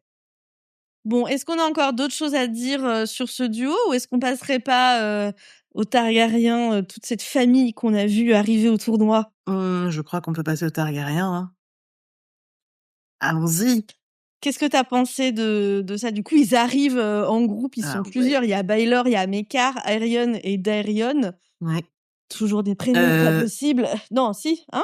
C'est Daeron pas par ça? bah, Daeron, du coup, c'est Daeron, celui qui c'est s'est pas échappé. Daerion, c'est Da oui, mais il est là aussi. Oui, c'est vrai, c'est vrai. Bah, il Heu, n'arrive pas avec eux, ouais, ouais, mais il est quand même, ouais. Et tu as là. Valar aussi, en plus, le fils de Ah Baelor. oui, c'est vrai, il y a aussi Valar, je Et l'oublie. alors, j'ai un truc qui m'a surprise, c'est que Aemon, Donc le 3e fils de Maekar, donc le gars qu'on Oui. voit dans Game of Thrones, il est Mmh. absolument pas cité. Il est même pas là. Bah non, il est pas là puisqu'il est à la citadelle en train de se former pour devenir maître. Ah, ils l'ont envoyé parce que je sais qu'à un moment, c'est Raymond qui le cite en disant Daeron est comme ça. Enfin, tu vois, il parle des 4 enfants. Daeron est comme ça, Aeron est comme ça. Et à un moment, il dit Aemon est inutile et on va l'envoyer à la citadelle. Donc je pensais qu'il était pas encore. Ah, alors j'ai pas retenu ce moment où il dit ça. Pour moi, il y Ah. était déjà vu qu'il était pas là. Voilà, c'est possible, ça fait sens. Parce que justement, je trouvais ça bizarre qu'il soit pas là. Parce que je pense que tu les envoies le plus tôt possible, hein, Ouais, c'est vrai. vu le nombre d'années qu'il y a. Ouais, pour devenir maître. Mmh. Mais ouais, j'ai bien aimé j'allais dire cette fratrie, cette famille Targaryen. Ouais. Il y a plein de personnalités très différentes. Bon, évidemment, sans surprise, mon préféré c'est Baelor. Parce que il est gentil, parce que voilà, c'est typiquement Ah, mais ouais. tu disais que Dunk, a priori, enfin, j'avais l'impression que t'aimais pas trop un peu le héros parfait, noble, machin et tout, mais pour moi, Baelor, c'est complètement Ouais. aussi un personnage comme ça c'est le prince parfait, il est juste, il est à l'écoute de son peuple, c'est le seul qui se souvient de Sir Allen. Enfin, vraiment, pour moi, il incarne aussi une autre forme du chevalier noble et parfait, quoi. Oui, c'est vrai qu'il a ce truc-là, et c'est vrai qu'il a un peu le côté héros parfait, mais je trouve que c'est un peu différent dans le sens où il est noble, il est loyal, mais il sait très bien comment fonctionne son monde et il connaît bien les règles. Bien sûr. Tu vois, ne serait-ce que le fait qu'il s'engage avec Dunk, en fait, il sait très bien que en face, il y a 3 mecs de la Kingsguard et il y a 3 membres de sa famille. Bon, en fait, ça devrait aller. Donc, tu vois, c'est ce que j'aime vraiment beaucoup avec lui, c'est que c'est un personnage qui est puissant, puisque c'est l'héritier de la couronne et c'est la main du roi. Mais il va pas utiliser son pouvoir pour pouvoir asservir les gens ou pour pouvoir écraser les gens. Il va utiliser son pouvoir et utiliser autant que possible les combines qui sont à sa disposition, mais c'est toujours pour aider les autres et pour faire ce qui lui semble juste. Donc c'est ça qui me plaît plus que le côté parfait. Tu vois, pour moi, c'est pas comme un Jon Snow qui va avoir l'impétuosité et se dire non mais je sais comment ça doit se passer. Non, en fait, il sait très bien et il a une certaine sagesse. Il sait comment fonctionne le monde et il sait comment en tirer avantage pour les bonnes raisons, quoi. Donc ça, c'est un peu différent, je trouve. Ouais, bah, il a le pouvoir aussi. Oui, c'est ça. Contrairement à un Jon Snow qui, lui, le pouvoir, il a dû aller le chercher. Oui. Lui, il l'a. Et puis en plus, c'est un personnage qui est très mûr parce que c'est le prince héritier du trône, mais c'est pas un jeune homme non plus, quoi. Ouais, c'est Donc, ça. il a eu le temps. Et ça fait longtemps, oui, depuis sa naissance, il sait qu'il est le prince héritier, a priori. Mais voilà, il a travaillé là-dessus. Il s'est construit comme prince et comme futur roi toute sa vie. Et il n'est pas tout jeune, enfin il n'est pas vieux, mais il n'est pas non plus, c'est pas un gamin, donc il est déjà bien installé dans sa posture de dirigeant, quoi. Oui, mais il pourrait Et être de mec aussi... qui a le pouvoir. Oui, Alors mais... il pourrait quand même être quelqu'un d'horrible, hein, bien sûr. Oui, mais même au-delà de ça, il pourrait être aussi un peu plus idéaliste sans être comme un Jon Snow, mais un petit peu plus à se dire, bon, en fait, j'ai une position de pouvoir, je vais changer les règles. Et il sait très bien le monde dans lequel il est, il sait comment en tirer profit quand il faut, mais sans forcément tout révolutionner non plus. Donc c'est ça que j'aime bien chez lui. Et puis je trouve que il a, quand tu vois ses interactions avec les gens qui l'entourent, il a cette aura qui est très très attirante. Il est très charismatique. Il est ultra charismatique. Ouais, et c'est très bien, je trouve. Enfin, ils ont très bien choisi l'acteur et son jeu est très bien fait. Il a très bien été dirigé parce que justement, il est ultra charismatique et ça accentue toutes les qualités de ce personnage. Et du coup, ça accentue encore plus sa mort, quoi. C'est tellement inattendu et tragique, quoi. Parce que bien sûr, si ça avait été Aerion qui était mort, ça aurait été pas moins eu. gênant. Voilà, on fait D'ailleurs, je pensais que c'est lui qui allait mourir. C'est vrai? Parce que j'ai eu un spoil. Ah bien. J'ai eu un spoil sur TikTok. Je sais plus ce que ça disait exactement, mais genre, un prince va mourir. Le prince va mourir. Je pense que c'était un truc comme ça. Genre, le prince va mourir pendant le combat. Mais du coup, c'était, je pense, avant qu'on sache que déjà Baelor allait rejoindre l'équipe, donc il était pas dans le combat. Et du coup, comme Aerion, c'est lui qui a lancé le combat, moi, mon cerveau a immédiatement traduit, Aerion, il va mourir en fait pendant le combat.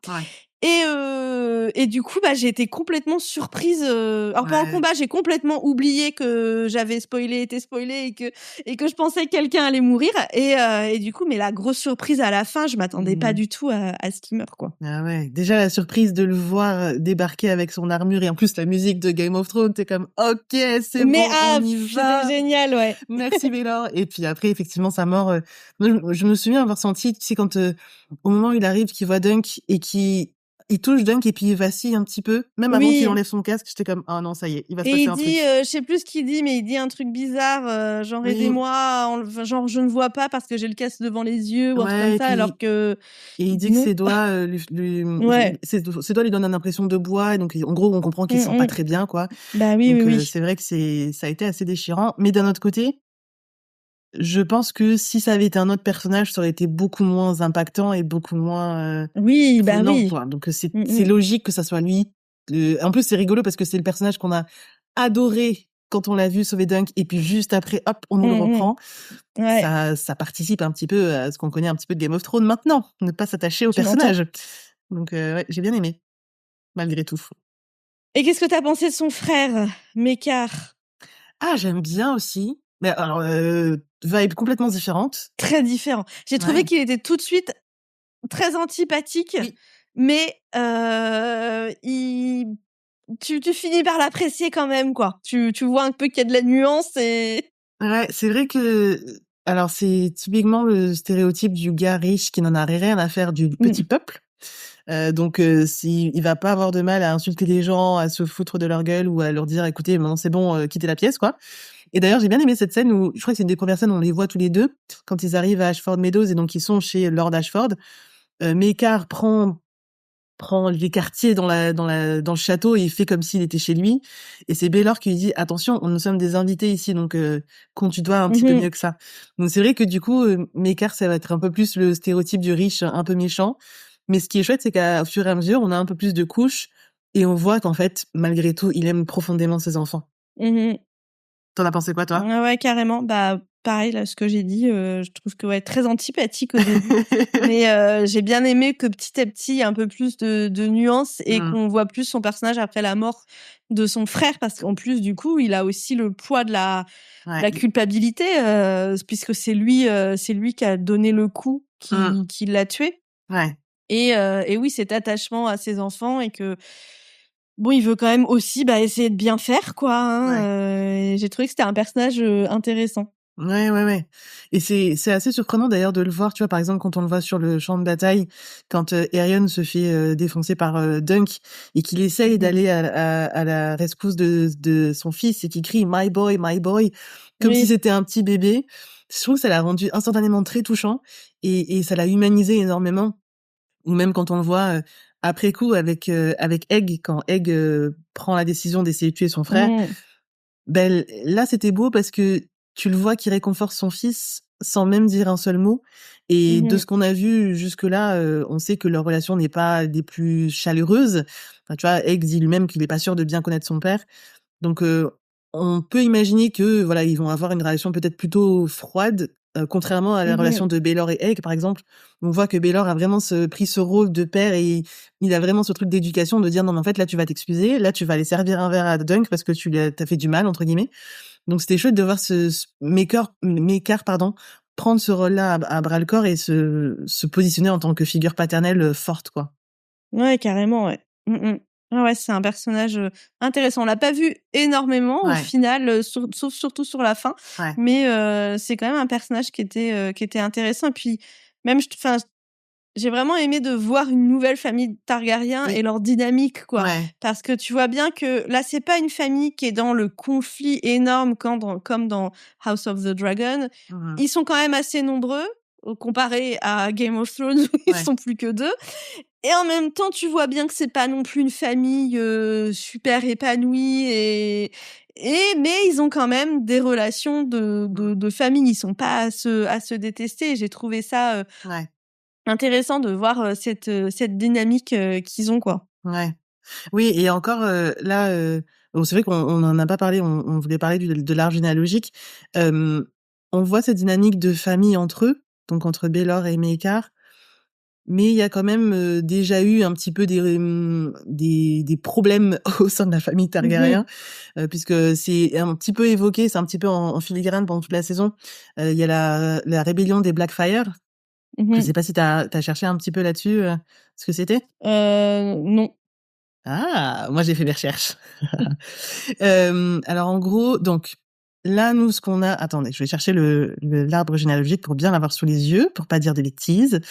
Mais donc là nous on est dans une phase où c'est Daeron qui est le roi, Daeron qui est du coup le père de Baelor et Maekar. Et en fait au-dessus de Daeron il y a Aegon qui était surnommé Aegon le Unworthy, le comment tu dirais en français Unworthy, je sais pas, le pas méritant, quoi, comment tu peux dire ça? Ouais, Bon, je sais pas, tout de bon, suite. bon. Aegon numéro 4, en tout cas, qui du coup a été roi et en fait, il a eu donc Daeron comme enfant légitime et il a eu plein de bâtards. Et dans ces bâtards-là, il y a un enfant qui s'appelle Daemon, qui a été nommé d'après Daemon de House of the Dragon, et qui a été un peu favorisé par Aegon parce que Aegon détestait sa femme et son fils légitime, donc il a fait en sorte comment dire, d'améliorer le rang de ces bâtards par rapport à la cour. Et donc ce qu'il a fait, c'est que d'une, il a adoubé son fils Daemon devant tout le monde et il lui a donné l'épée d'Aegon le Conquérant. Donc c'est un symbole quand même pas anodin. Et donc cette épée s'appelle Blackfyre, donc c'est pour ça que Daemon maintenant s'appelle Daemon Blackfyre. Et du coup, cet enfant-là, donc qui à la base était un bâtard, quand Aegon le 4 était sur le point de mourir, il a dit les gars, on va tout recommencer, mes enfants, mes bâtards là, ils vont pouvoir tous être prétendants au trône. Donc ça a foutu un bazar monstre, ce qui a fait que Daeron, donc le fils légitime, s'est retrouvé à devoir asseoir son pouvoir face à Daemon, son demi-frère, qui a essayé de prendre le trône. Et donc c'est ça la rébellion des Blackfyre, où en gros il y a une scission entre les deux familles. Daeron le légitime, qui est du coup du côté des rouges et qui a le support des grandes familles de Westeros, donc les Tyrell, les Lannister, etc. Et en face, on a Daemon Blackfyre qui lui est un petit peu le rebelle et qui a le soutien de familles un petit peu moins nobles. Et donc il y a eu plusieurs combats, donc il y a eu notamment la bataille de Redgrass. Donc c'est ce qu'on voit quand on est dans le flashback de Dunk et qu'il se retrouve sur un champ de bataille où il y a plein de morts et que l'herbe est rouge. Donc c'est ça la bataille de Redgrass, qui fait que donc le camp de Daeron a défait le camp de Daemon, et dans le camp de Daeron, il y avait donc ses fils, Baelor et Maekar, surnommés l'enclume et le marteau. Et donc cette rébellion des Blackfyre est quand même assez récente dans l'histoire des Targaryens. Et d'ailleurs, je crois que c'est dans l'épisode 3 où Egg, on ne sait pas encore que c'est un Targaryen, est un moment sur un arbre et il chante une chanson autour des Blackfyre et du marteau et de l'enclume et de ce qui s'est passé. Et puis même à un moment donné, juste après qu'ils aient vu leur première joute, tu le vois qui joue un petit peu, tu sais, il a une espèce de bâton et puis il tape dans l'air et puis il dit meurs méchant Blackfyre. Donc il y a tout un truc, une histoire en filigrane autour de ça qui fait que bon, les Targaryens, au-delà de la danse des dragons qui s'est passée il y a 100 ans, ont encore des scissions assez récentes, quoi. Et peut-être que ça va pas terminer, paraît-il. J'ai regardé une vidéo là-dessus et la vidéo c'est genre Baelor meurt et puis je me suis arrêtée là. J'ai pas voulu continuer. Donc certainement il y aura d'autres choses. Mais donc du coup, bon, ça reprendra peut-être, mais on est quand même dans une période Oui. post-conflit. Ouais. Ce qu'on n'a pas vu jusqu'à présent avec les Targaryens qu'on a tous eu C'est vrai. dans les autres séries, c'était en plein dans le conflit. Ouais, Donc ouais. c'est intéressant de les voir en dehors du Relativement, conflit. ouais. Et aussi d'avoir, c'est les premières générations qui n'ont pas du tout de dragons, quoi. Ils ont même pas de bébé dragon. Ils ont que dalle. Il y a que dalle, quoi. 0 dragon. Ah, c'est la première génération, je savais pas. Alors, une des premières, j'ai Ouais. dit, parce que je sais Ok. pas exactement quelle est vraiment la première génération Ok. sans dragon, mais c'est quand même, voilà, eux, ils ont vraiment pas du tout Ouais. de dragon. Tu vois bien que ça froisse un peu l'ego d'Aerion. Ouais. Mais en même temps, quand ils avaient des dragons, c'est relativement proche, pour que justement la blessure soit un peu, un petit peu fraîche encore, un peu sensible, quoi, hein, et parce que les dragons, c'est quand même le symbole de leur pouvoir et de leur domination. Sans les dragons, ils n'auraient pas conquéri Westeros. Donc il y a, et tu vois d'ailleurs même qu'il y a des il y a un petit peu des gens qui se rebellent pas contre eux, mais qui disent quand même que Bon, bon, ça suffit là. Ouais. voilà pourquoi c'est encore eux qui sont sur le trône là. Ils viennent pas de chez nous et en plus ils ont plus de dragons pour nous obliger à les avoir comme rois. Et voilà, et eux en face ils ont plus ce truc de bah ouais mais on a des dragons. Ouais. Oui, c'est vrai là ils sont vraiment dans une période fragile pour leur dynastie. Ils ont plus ce pouvoir-là, ils ont plus cet aspect qui faisait peur à tout le monde. Mais en même temps, ils essaient quand même de garder le pouvoir et donc déjà, ne serait-ce que le fait que les Targaryens viennent à Ashford Meadows, ça c'est purement de la diplomatie. Ils essayent de sauver leur image, de faire en sorte que le peuple les aime. Et je pense que c'est d'ailleurs pour ça que quand on voit la joute de Daeron, la première joute d'Aerion où il tue le cheval de son opposant, tu vois Baelor qui est pas tranquille et ensuite tu vois que ça crée j'allais dire une rébellion, comment on dit? Comment on dit? Quand le peuple se rebelle. C'est pas une mêlée, c'est pas... Une révolte. Merci, ça crée une révolte. Et du coup, on sent à quel point l'équilibre est fragile et ils essayent de maintenir l'image, ils essayent de maintenir le pouvoir, mais comme tu dis, ça fait plusieurs fois qu'on entend des familles par-ci par-là dire ouais, en fait, les Targaryens, peut-être que ça va s'arrêter. Et parmi les familles nobles qu'on a vues jusque-là, que ce soit les Fossoway ou que ce soit les Baratheon, les gens ne les aiment pas, quoi. Et les Baratheon, justement, vont finir sur le trône à leur place. Hein. Donc, c'est un peu prophétique aussi de les entendre critiquer les Targaryens. Ouais, clairement. Ouais. Et qu'est-ce que t'as pensé d'Aerion, notre gros méchant? Ben, je trouve qu'il a parfaitement rempli son rôle, en fait, de grand il est méchant, vraiment. Et pourtant, au final, on le voit très peu à l'écran, malgré tout. Mais moi, j'ai noté que c'est le petit con parfait. C'est vrai, quoi, il est, alors, en plus, c'est pas juste un petit con, mais il est aussi cruel et méchant, mais vraiment, il a tous les trucs négatifs, il a vraiment pas de points positifs, mais il est génial dans cette position de, ça fait pas parodique, quoi, c'est pas le méchant parodique et tout, il est génial et j'ai trouvé que l'acteur était super parce qu'en fait, j'ai vu plein de vidéos après d'interviews de l'acteur et tout, et l'acteur a l'air tellement sympa, gentil. Et tu dis ouais, il a fait un bon job parce que même les expressions du visage, tu vois, c'est pas juste dans les actions que tu vois que Aerion c'est pas justement le chevalier loyal et noble, pas du tout. Et rien que dans ses expressions de visage, je trouve que tu vois, il incarne ce personnage qui n'est pas très gentil. Ouais, moi il m'a rappelé beaucoup Daemon Targaryen, donc celui de House of the Dragon, le fait que il s'imagine très aisément être l'incarnation du dragon, et donc il a cette posture et cette aisance et cette arrogance même qui fait que il se pense au-dessus de tout le monde et il se pense ne pas être humain limite.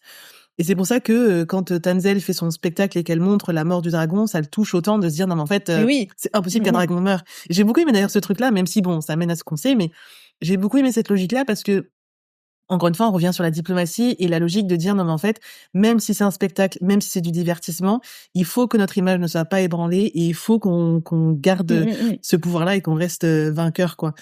Donc je trouve qu'il est intéressant et puis il est aussi pas si unidimensionnel que ça. C'est un très bon méchant, mais quand on creuse un petit peu, je pense qu'on comprend assez ses motivations et sa frustration de pas être aussi puissant que ses ancêtres, quoi. Mais ouais, c'est vrai que c'est un excellent méchant. Et tu vois, c'est vrai, je trouve aussi, il a cette arrogance de Daemon, mais il a une cruauté que Daemon n'a pas. Et qui fait la différence, quoi. Lui, il est vraiment cruel et méchant, quoi, Aerion. Je pense que la différence entre les deux, c'est que Daemon va pas être cruel avec les membres de sa famille. Mais tu vois, dès qu'il s'agit de quelqu'un d'autre, bien sûr, il est sans merci, quoi. Mais c'est vrai que la Aerion passe un autre step en étant... Mais par contre, tu vois, je trouve que Daemon, il est sans merci, mais je pense pas qu'il va chercher pour son plaisir. Il va pas être... il va pas chercher pour son plaisir. Ouais, tu vois, il va pas aller blesser quelqu'un pour son plaisir. Par contre, j'ai l'impression que complètement, Aerion, il pourrait faire ça. Il pourrait avoir un côté un peu de Joffrey, tu vois. Aller torturer quelqu'un parce que ça l'amuse, je l'en vois tout à fait capable. Tandis que Daemon... il va être cruel, mais ça sert quelque chose, quoi. Moi, je le verrais bien faire ça, honnêtement, Damon. Je suis en train de réfléchir si on a des exemples assez proches de ça, mais non, parce que jusque-là, on le voit être sans pitié, mais c'est toujours dans l'intérêt de sa famille. Tout ce qu'il fait, Mais c'est oui, toujours dans c'est l'intérêt ça. de sa Il y a, famille. il y a une raison Mais, derrière. mais je Il pourrais va pas bien. prendre quelqu'un au hasard pour le torturer, tu vois. Ouais, mais ça m'étonnerait pas tant que ça. Tu vois, si on le voyait faire ça ou si on apprenait ça sur lui, ça m'étonnerait pas tant que ça. Parce que c'est pas un gentil malgré tout. C'est Non, c'est pas un gentil, mais je trouve pas que ce soit quelqu'un qui a de la cruauté gratuite, enfin, tu vois, entre guillemets, quoi. ouais. Contrairement à Aerion. Bah, je pense que à situation égale, je pense que Daemon aurait pu réagir exactement comme Aerion. Par rapport au truc avec Tanzel et tout ça, je suis persuadée qu'il aurait réagi pareil. Mais bon, il y a la différence de on s'en est pris à sa famille. Mais je le vois bien aussi Oui. avoir cette Non, mais violence-là. après, je pense que c'est pas forcément dans ce qu'on voit faire, c'est aussi que Oui, ce qu'on ressent du personnage. Et Oui. même, tu vois, par exemple, quand il tue le cheval, Ouais. tu vois, des trucs comme ça, où c'est plus ce qu'on ressent du personnage que ce qu'il voit. Parce que quand il s'attaque à Tanzel, ok, c'est violent et c'est cruel, mais c'est une réponse à lui, il s'est senti attaqué par ce qu'elle faisait, tu vois. Donc ça, oui, Daemon, il le ferait complètement. Mais je trouve qu'on ressent une cruauté gratuite qu'il y a derrière. Et même, bon, je sais plus, mais je crois que Egg raconte à un moment des trucs qu'il a Oui, fait, qu'Eren lui a fait, et oui, qui ça, pour sont le coup, vraiment de la ouais. cruauté gratuite, quoi. Et le coup du cheval, je trouve que ça montre vraiment que il joue pas dans les règles et il veut faire du mal, quoi. Oui, mais ça aussi, le coup du cheval, même si c'était bête parce que au final, ça ne sert absolument pas l'image de la famille.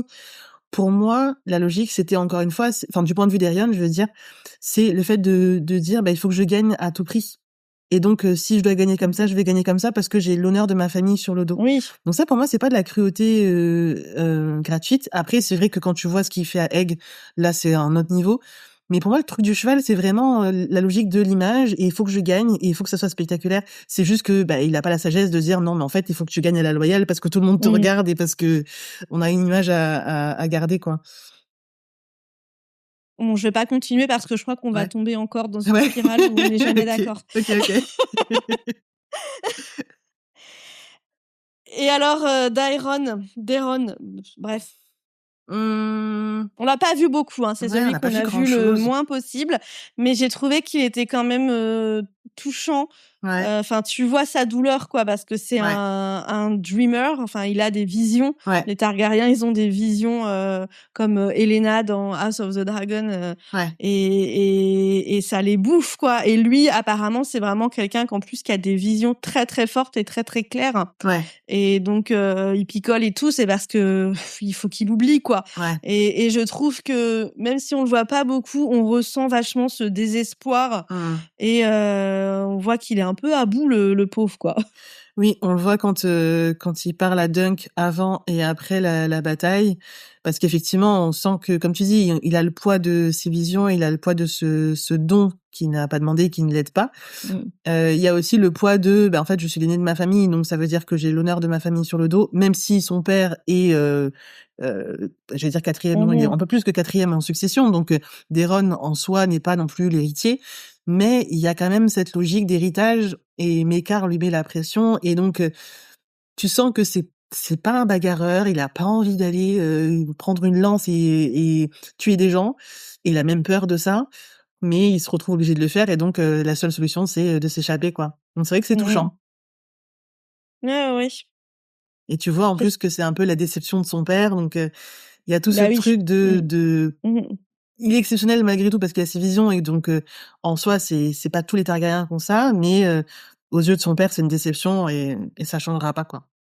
Non, mais j'ai l'impression que, alors autant si je me souviens bien dans les livres, genre Aegon le premier, le conquéreur, il avait des visions et on prenait ça au sérieux, mais que au fil du temps, ceux qui avaient des visions, c'était un peu plutôt les tarés de la famille. Tu vois, genre Elena, on lui accorde pas beaucoup de crédit, quoi. C'est vrai. Et je pense que lui, c'est un peu pareil, quoi. C'est avec tes visions là. Alors que les visions sont tout à fait réelles, quoi. Hein, c'est vraiment pas. C'est des vrais trucs. Ouais, c'est vrai. C'est vrai qu'il doit y avoir de ça aussi, ouais. Est-ce qu'on parlerait pas un petit peu plus de Lionel? Non, il est génial. Oui, J'ai adoré. T'as envie d'être son copain, quoi. de ouf. T'as envie d'aller faire la fête avec lui. Ah Voilà. ouais. Ah ouais. La scène de la danse dans Ouais. la tente avec Dunk, Ouais. cette scène est vraiment trop, trop bien et je trouve que ça colle, vraiment bien au ton de la série qui est léger, festif, un peu Mmh. joyeux au début Ouais. et ouais, j'ai vraiment aimé ce personnage. Ouais, et puis il est en plus, donc lui, il vient d'une famille noble, donc c'est encore un autre type de personnage, un Mmh. autre type de chevalier. Et ce que j'aime Et beaucoup puis pas avec n'importe lui, quelle famille, enfin c'est quand oui, les même, je pense Baratheons, déjà une grosse famille, quoi. ouais, ouais. Mmh mh. Et ce que j'aime bien avec lui, c'est que au début, quand il rencontre Dunk, il a un peu ce truc de cette bataille de pouvoir, de dire non, mais en fait, Mmh. je vais rigoler un peu avec toi, je vais me foutre un peu ta gueule, je vais jouer un peu avec toi. Et donc quand il l'a du répondant, là, ça change complètement. Et c'est là, je pense, où il y a un peu ce coup de foudre pour Dunk de dire ah mais en fait, toi, Ouais. tu vas être mon ami, voire tu vas être mon frère. Et donc on le revoit ensuite tout au long de la série. Et c'est assez fou parce que tu dis bah c'est oui, c'est un gars qui est noble, il a une tente énorme, il a des dizaines et des dizaines de personnes autour de lui. Et pourtant, il va chercher Dunk, le mec un peu solitaire, le mec qui se met dans un coin. C'est lui qui justement qui dit à Dunk, le ciel t'a donné le fait d'être grand, donc sois grand. Et c'est lui qui lui donne son nom du coup. Et il a Mmh. ce côté très joueur, très joyeux, arrogant, mais en même temps sympathique, qui plaît beaucoup. Ouais, ouais, carrément. Mmh. Un bon personnage. Ouais. Et cette scène de la danse a été incroyable. Ouais, Vraiment. carrément, ouais. Mmh. Je crois que c'est la première fois que je vois un personnage masculin comme ça avoir ce type de comportement et avoir ce type de masculinité. Enfin, j'allais dire un personnage hétérosexuel, mais en soi, on ne sait pas s'il est hétérosexuel. Mais en tout cas, de ce qu'il projette, je trouve qu'il fait vraiment le chevalier de base, le mec riche, etc., surtout dans ce monde-là. Et finalement, il a une telle liberté que tu sens qu'il est, ouais, il est libre dans ce qu'il est, dans ce qu'il veut être, dans ce qu'il représente. Et c'est assez beau à voir et assez rafraîchissant, quoi. Mmh. Ouais, ouais, c'est vrai, ouais, Tu veux parler de qui ensuite? c'est vrai. Ensuite, et si on parlerait de Tonzel? Alors moi, Ah mon ouais? grand regret, c'est qu'on l'ait pas vu plus, Ouais, parce ouais. que je l'ai bien aimé tout de suite et j'aurais voulu qu'on la voie plus. J'étais déçue quand elle est partie, j'étais là: «Comment ça, elle est partie?» Mais bon, j'espère qu'on la verra, dans la saison 2 et voilà, c'est vrai que j'aurais bien aimé avoir plus de femmes, même Ouais. si je me suis attachée, enfin, on en a parlé dans notre dernier, point série, je me suis attachée, aux hommes, donc ça a pas manqué en soi, mais j'aurais bien aimé quand même et j'aurais bien aimé qu'elle, on la voit plus. Mais je me dis quand même, vu qu'ils nous l'ont quand même bien présentée, Mmh. c'est peut-être bien qu'elle va revenir dans la saison 2, quoi. Oui, il y a des chances puisqu'en plus on sait qu'elle repart à Dorne et eux Oui, ils vont à Dorne, voilà. donc il y a de fortes Mmh mh. chances qu'ils se recroisent. Moi, j'avoue, j'ai pas grand-chose à dire sur elle. Elle m'a pas touchée particulièrement. J'ai juste bien aimé les scènes avec elle dans le sens où j'aime beaucoup le côté spectacle du spectacle de Mmh, marionnettes. oui, bah, Je trouve oui, que oui, c'était c'était magnifique. ouais. Mais après, au-delà de ça, son personnage en tant que tel, je l'ai trouvé assez insipide parce qu'elle est pas vraiment Ah bah, non, creusée. elle est pas du tout creusée, mais justement, moi, elle Et m'intriguait, j'avais envie de la voir plus, quoi. ouais, mais moi, C'est je pense aussi que parce que c'est le seul personnage féminin, donc je me ouais. suis un peu raccrochée à ce que j'avais, hein, Moi, je pense que mais si on le fait qu'elle a l'air hyper, créative et tout, ça m'a donné envie de la voir un peu plus, mais on a vraiment rien du tout sur elle, hein, donc c'est ouais. sûr qu'il y a pas grand chose à dire, hein. Moi, je pense que si on l'avait plus vu, on aurait vu du coup l'histoire d'amour avec Dunk et j'avais pas envie de voir Oui. ça. Alors par contre, j'avoue que ça, c'est quand même aussi un gros bémol que le seul personnage féminin qu'on nous met, Mmh, c'est pour, que ce soit un intérêt amoureux, quoi. ouais. Mais après, ça fait Voilà. sens par rapport à Mmh. Dunk. Il est naïf, il est mignon et il tombe amoureux de la première meuf qu'il Oui. voit. Enfin, première Ouais, meuf non, ouais. puisqu'il voit Ah non, il y a Rowan aussi les avant. prostituées, pardon, Oui, autant pour ouais, il moi. tombe pas amoureux des prostituées. Mais bon, Mais ouais. c'est pareil, quoi. Il y aurait pu avoir plus de meufs. Pas qui sont pas que T'aurais vu dans quel des genre de rôle? relations, je sais pas, mais c'est de la fantaisie, hein, tout est possible, hein, donc il y aurait pu, je sais pas, j'y ai pas du tout pensé. Mmh. J'y ai pas du tout pensé. Ouais, ouais. Moi, je suis contente de ça comme ça. Je trouve que mettre des meufs pour mettre des meufs, ça a pas Alors non, nécessairement de bien sûr, sens. non. Je veux pas Mais qu'on mette des meufs pour mettre des meufs, mais ouais, mais du coup, tu vois, dans cette imagina après c'est peut-être juste que j'ai pas assez d'imagination, mais dans ce tu vois, dans ce setup-là, je vois pas ce que ça aurait pu apporter de plus, à moins qu'on ait un équivalent d'une Brienne, par exemple, ou qu'on voit non, On enfin, aurait pu, j'allais dire ouais. qu'on voit un peu plus à la cour, mais non, on est du point de vue de Non. Dunk, donc on n'est Mm. pas censé voir à la cour.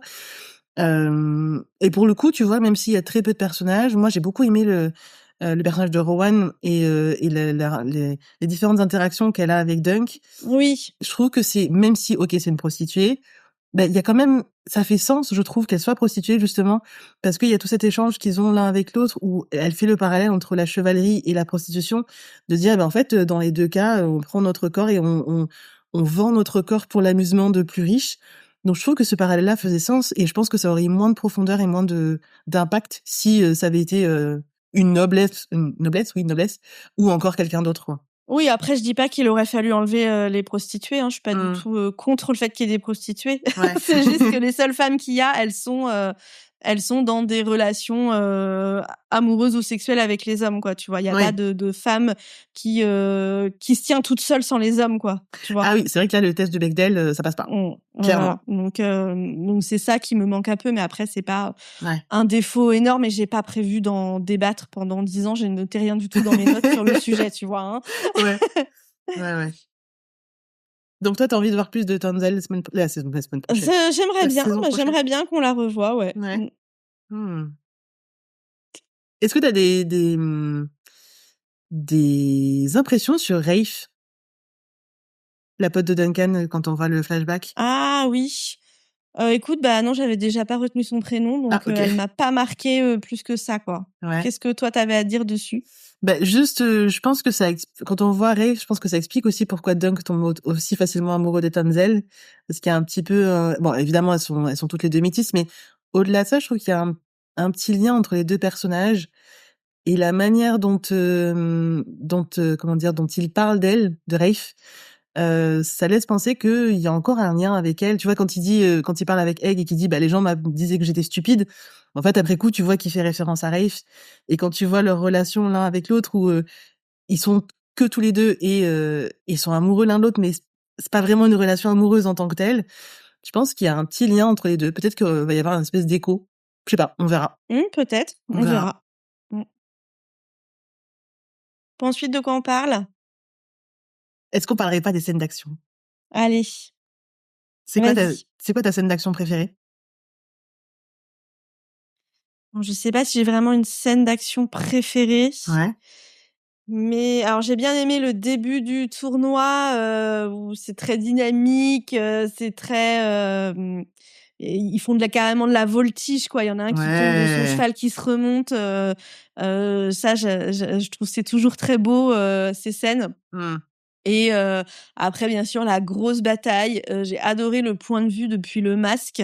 Ouais. Et j'ai trouvé que la bataille, donc la grosse bataille des 7 là, Ouais. c'était lent, c'était lourd, c'était sale. Ouais. Et pour moi, du coup, c'était hyper réaliste. Ouais. Et j'ai trouvé que c'était bien parce que des mecs qui se battent dans un champ de boue en armure, voilà, c'est lent, c'est pas des super trucs Ouais. et des Ils font pas des pirouettes, quoi. c'est dur, quoi. Ouais, voilà, ils font pas des pirouettes et tu vois bien qu'ils galèrent, quoi.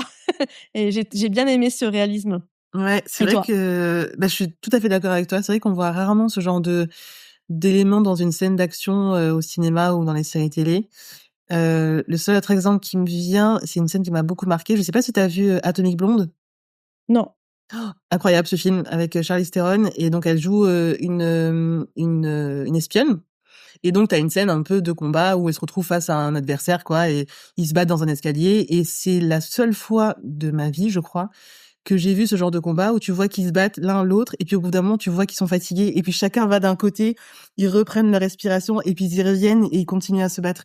Et ça, tu l'as un petit peu eu avec Seven Kingdoms, et comme tu dis, c'est vrai que ça participe au réalisme, ça participe au fait que t'as envie de savoir ce qui se passe et que t'as aucune certitude sur l'issue de la chose, quoi. Ouais, puis encore une fois, je trouve c'est une série en fait qui nous pousse vachement à avoir de l'empathie pour les personnages et à vivre avec eux les trucs, tu vois. Ouais. On est dans le point de vue de Dunk, de découvrir le monde et tout. On vit ses déceptions et quand on est dans la bataille, on a mal pour eux, on est dans la difficulté, quoi. On se dit oh là là, c'est dur dans la boue là, hein, avec vos armures. Ouais, ouais, puis c'était chouette encore une fois de garder son point de vue à lui. Au final, on voit pas trop ce qui se passe avec les autres. On reste quasiment tout le temps avec lui. Et moi, ça a été ma scène d'action préférée. Et en plus, tu sais, la scène dont tu parlais tout à l'heure où tu le vois charger, t'as la caméra qui est derrière lui, puis ça se d'en haut, puis ça se met à son niveau, puis ça passe dans le casque. Ça, c'était dans le trailer. Je l'attendais depuis le début. J'étais comme, mais quand est-ce que ça va arriver, ce truc? Et c'était vraiment incroyable. Et d'ailleurs, je vous recommande, si vous avez aimé les scènes de bataille et tout, de regarder le making of. Ah Parce ouais. que je trouve que bon, le making of c'est intéressant pour plein de trucs, mais particulièrement Ouais. de voir comment on tourne ce type de scène, parce que c'est compliqué de rendre réaliste des batailles Ouais. sans faire la vraie bataille. Exactement. Ouais. Et de faire un truc qui est beau, qui est dynamique, qui est engageant, qui est enfin tout ça quoi. Et pour ça, ouais, je vous recommande vraiment de regarder le making of. C'était très intéressant de voir comment ils ont fait quoi. On les mettra dans la description. Yes. Est-ce que Qu'est-ce que t'avais tu avais d'autres points? qu'est-ce que tu avais d'autre à ajouter? Sur les grandes thématiques, pour moi, c'est bon. On peut peut-être juste faire un récap de nos trucs préférés, nos scènes préférées. Peut-être si t'as des répliques que t'as mis de côté. Alors non, moi j'ai pas du tout noté parce que j'ai regardé Ouais. qu'une fois, donc j'ai regardé Ah une oui. fois en découverte. Oui, moi j'ai fait un rewatch. Voilà, je ne veux pas que regarder des séries devienne du travail, donc voilà. Moi j'ai fait un rewatch, j'avoue, donc c'est vrai que j'ai noté des choses, ouais. J'ai pas noté de répliques. Alors, par contre, un truc que j'ai pas encore dit, c'est la musique. Je trouvais que la musique Ah était très oui. belle, elle colle vraiment bien à l'univers et elle est quand même Ouais. très différente de Game of Thrones. Et j'ai vraiment aimé, j'ai adoré la musique. D'ailleurs, en prenant mes notes, je l'ai écoutée en même temps la BO, et je trouve qu'elle crée vraiment, elle participe énormément à l'ambiance. Alors bien sûr, c'est toujours le cas, la musique, ça crée à l'ambiance, mais quand même plus ou moins selon Ouais. l'œuvre qu'on regarde. Et là, je trouve que vraiment, il y a un côté très, c'est très médiéval, mais à la fois, je trouve que c'est à la fois léger, à la fois triste, à la fois joyeux. Il y a un peu de tout. C'est un Ouais. peu nostalgique, je trouve, comme son. Et vraiment, ouais, la musique est très, très belle et elle participe énormément, je pense, au fait qu'il y ait une ambiance particulière, dans la série, quoi. Ouais. Ouais, je suis tout à fait d'accord avec toi. La musique est très présente, mais en même temps très discrète. C'est vraiment la cerise sur le gâteau. Et il y a ce truc où, tu sais, je pense que c'est le thème principal où t'as la chanson qui est comme sifflée. Donc ça fait tout de suite Oui. penser, je trouve, aux vieux westerns et ces référentiels-là sont distillés plusieurs fois dans la série, notamment sur la toute dernière scène où tu les vois tous les deux à cheval. Ça Impossible de fait pas très penser à un Lucky western, Luke, quoi. Ouais, c'est ça. enfin, et c'est clair, on peut faire le parallèle entre le cow-boy solitaire Ouais. et le chevalier errant. Il y a quelque chose de similaire, quoi. Ah ouais, ouais. Et c'est vrai que ouais, la musique est très chouette, très, très pas grandiloquente justement, très Oui. intimiste. Et ça change un petit peu. C'est chouette de changer un peu. Donc, est-ce que tu voulais nous dire en scène préférée? Alors, scène préférée, moi, je pense qu'il y a la danse dans la tente. Ouais, carrément. Bon, le moment où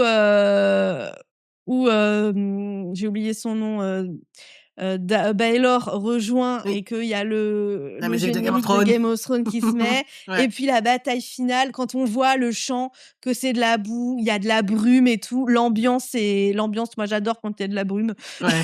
C'est mon côté gothique. Et donc cette ambiance-là, cette image, je trouve que c'est ce que je retiens de la série, s'il faut retenir comme ça vite fait. Ouais. Moi, j'ai les mêmes que toi et je rajouterais aussi dans l'épisode 3, donc quand on commence avec le point de vue de Egg, au tout début de l'épisode, tu vois donc Egg qui se lève et qui prend le cheval et t'as une scène, vraiment c'est très furtif. Tu vois de deux côtés et tu vois Egg qui traverse l'écran avec le cheval derrière et pareil, t'as un petit peu de brume. C'est limite un petit peu comme si c'était en ombre chinoise. C'était magnifique. Ouais, et puis même toute cette scène-là, tu vois, lui face au cheval qui commence un petit peu à apprendre à communiquer avec le cheval. J'ai beaucoup aimé cet aspect-là. Ouais. Qu'est-ce qu'on a d'autre? On a le rappel de quand donc c'est dans l'épisode 2. Dunk et Egg se séparent et puis Dunk dit à Egg bon tu reprends mon cheval et tu l'amènes au campement et t'as intérêt à être là quand je reviendrai, si tu me voles je te retrouverai avec des chiens, I will haunt you with dogs. Et donc il y a tout un truc où ils s'échangent et puis Egg est comme oui mais bon t'as pas de chien, calme-toi, et donc Dunk se met à faire le chien.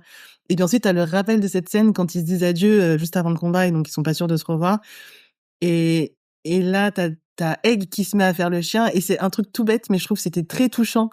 Et ce callback, moi, ça m'a fait pleurer, hein, j'avoue. C'était c'était comme, super. OK, vous vous dites adieu, vous dites que vous vous aimez, mais vous vous dites pas vraiment, mais oh là là, c'était magnifique. Magnifique. Carrément. Et puis la dernière chose, quand il y a ce combat et que donc Egg est vraiment au bord de la crise de nerfs, parce qu'au final, il est tout seul à regarder ce combat, il y a toute sa famille qui est sur le champ de bataille, limite.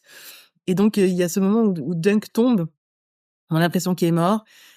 Arion pense qu'il est mort et puis Dunk se remet à bouger et il hurle. Attendez, ouais. Oh là là, je l'ai revu tout à l'heure, mais ça m'a fait trop pleurer. Hein. Ouais, trop d'émotions. C'était vraiment... Ah ouais. L'acteur... Oui, mais encore une fois, le gamin, l'expression du visage, quoi. Il incarne son personnage, vraiment, tu vois, c'est... vraiment, c'est ça qui fait aussi la force, la force de la série, quoi. Ouais. C'est des bons acteurs, mais c'est aussi des acteurs qui ont très bien été dirigés par les réalisateurs et tout, quoi, parce que ça fait pas tout d'être un bon acteur. Si en face t'as pas quelqu'un qui te guide, voilà, quoi. Donc il y a vraiment un bon travail d'interprétation qui est fait, quoi. Ouais.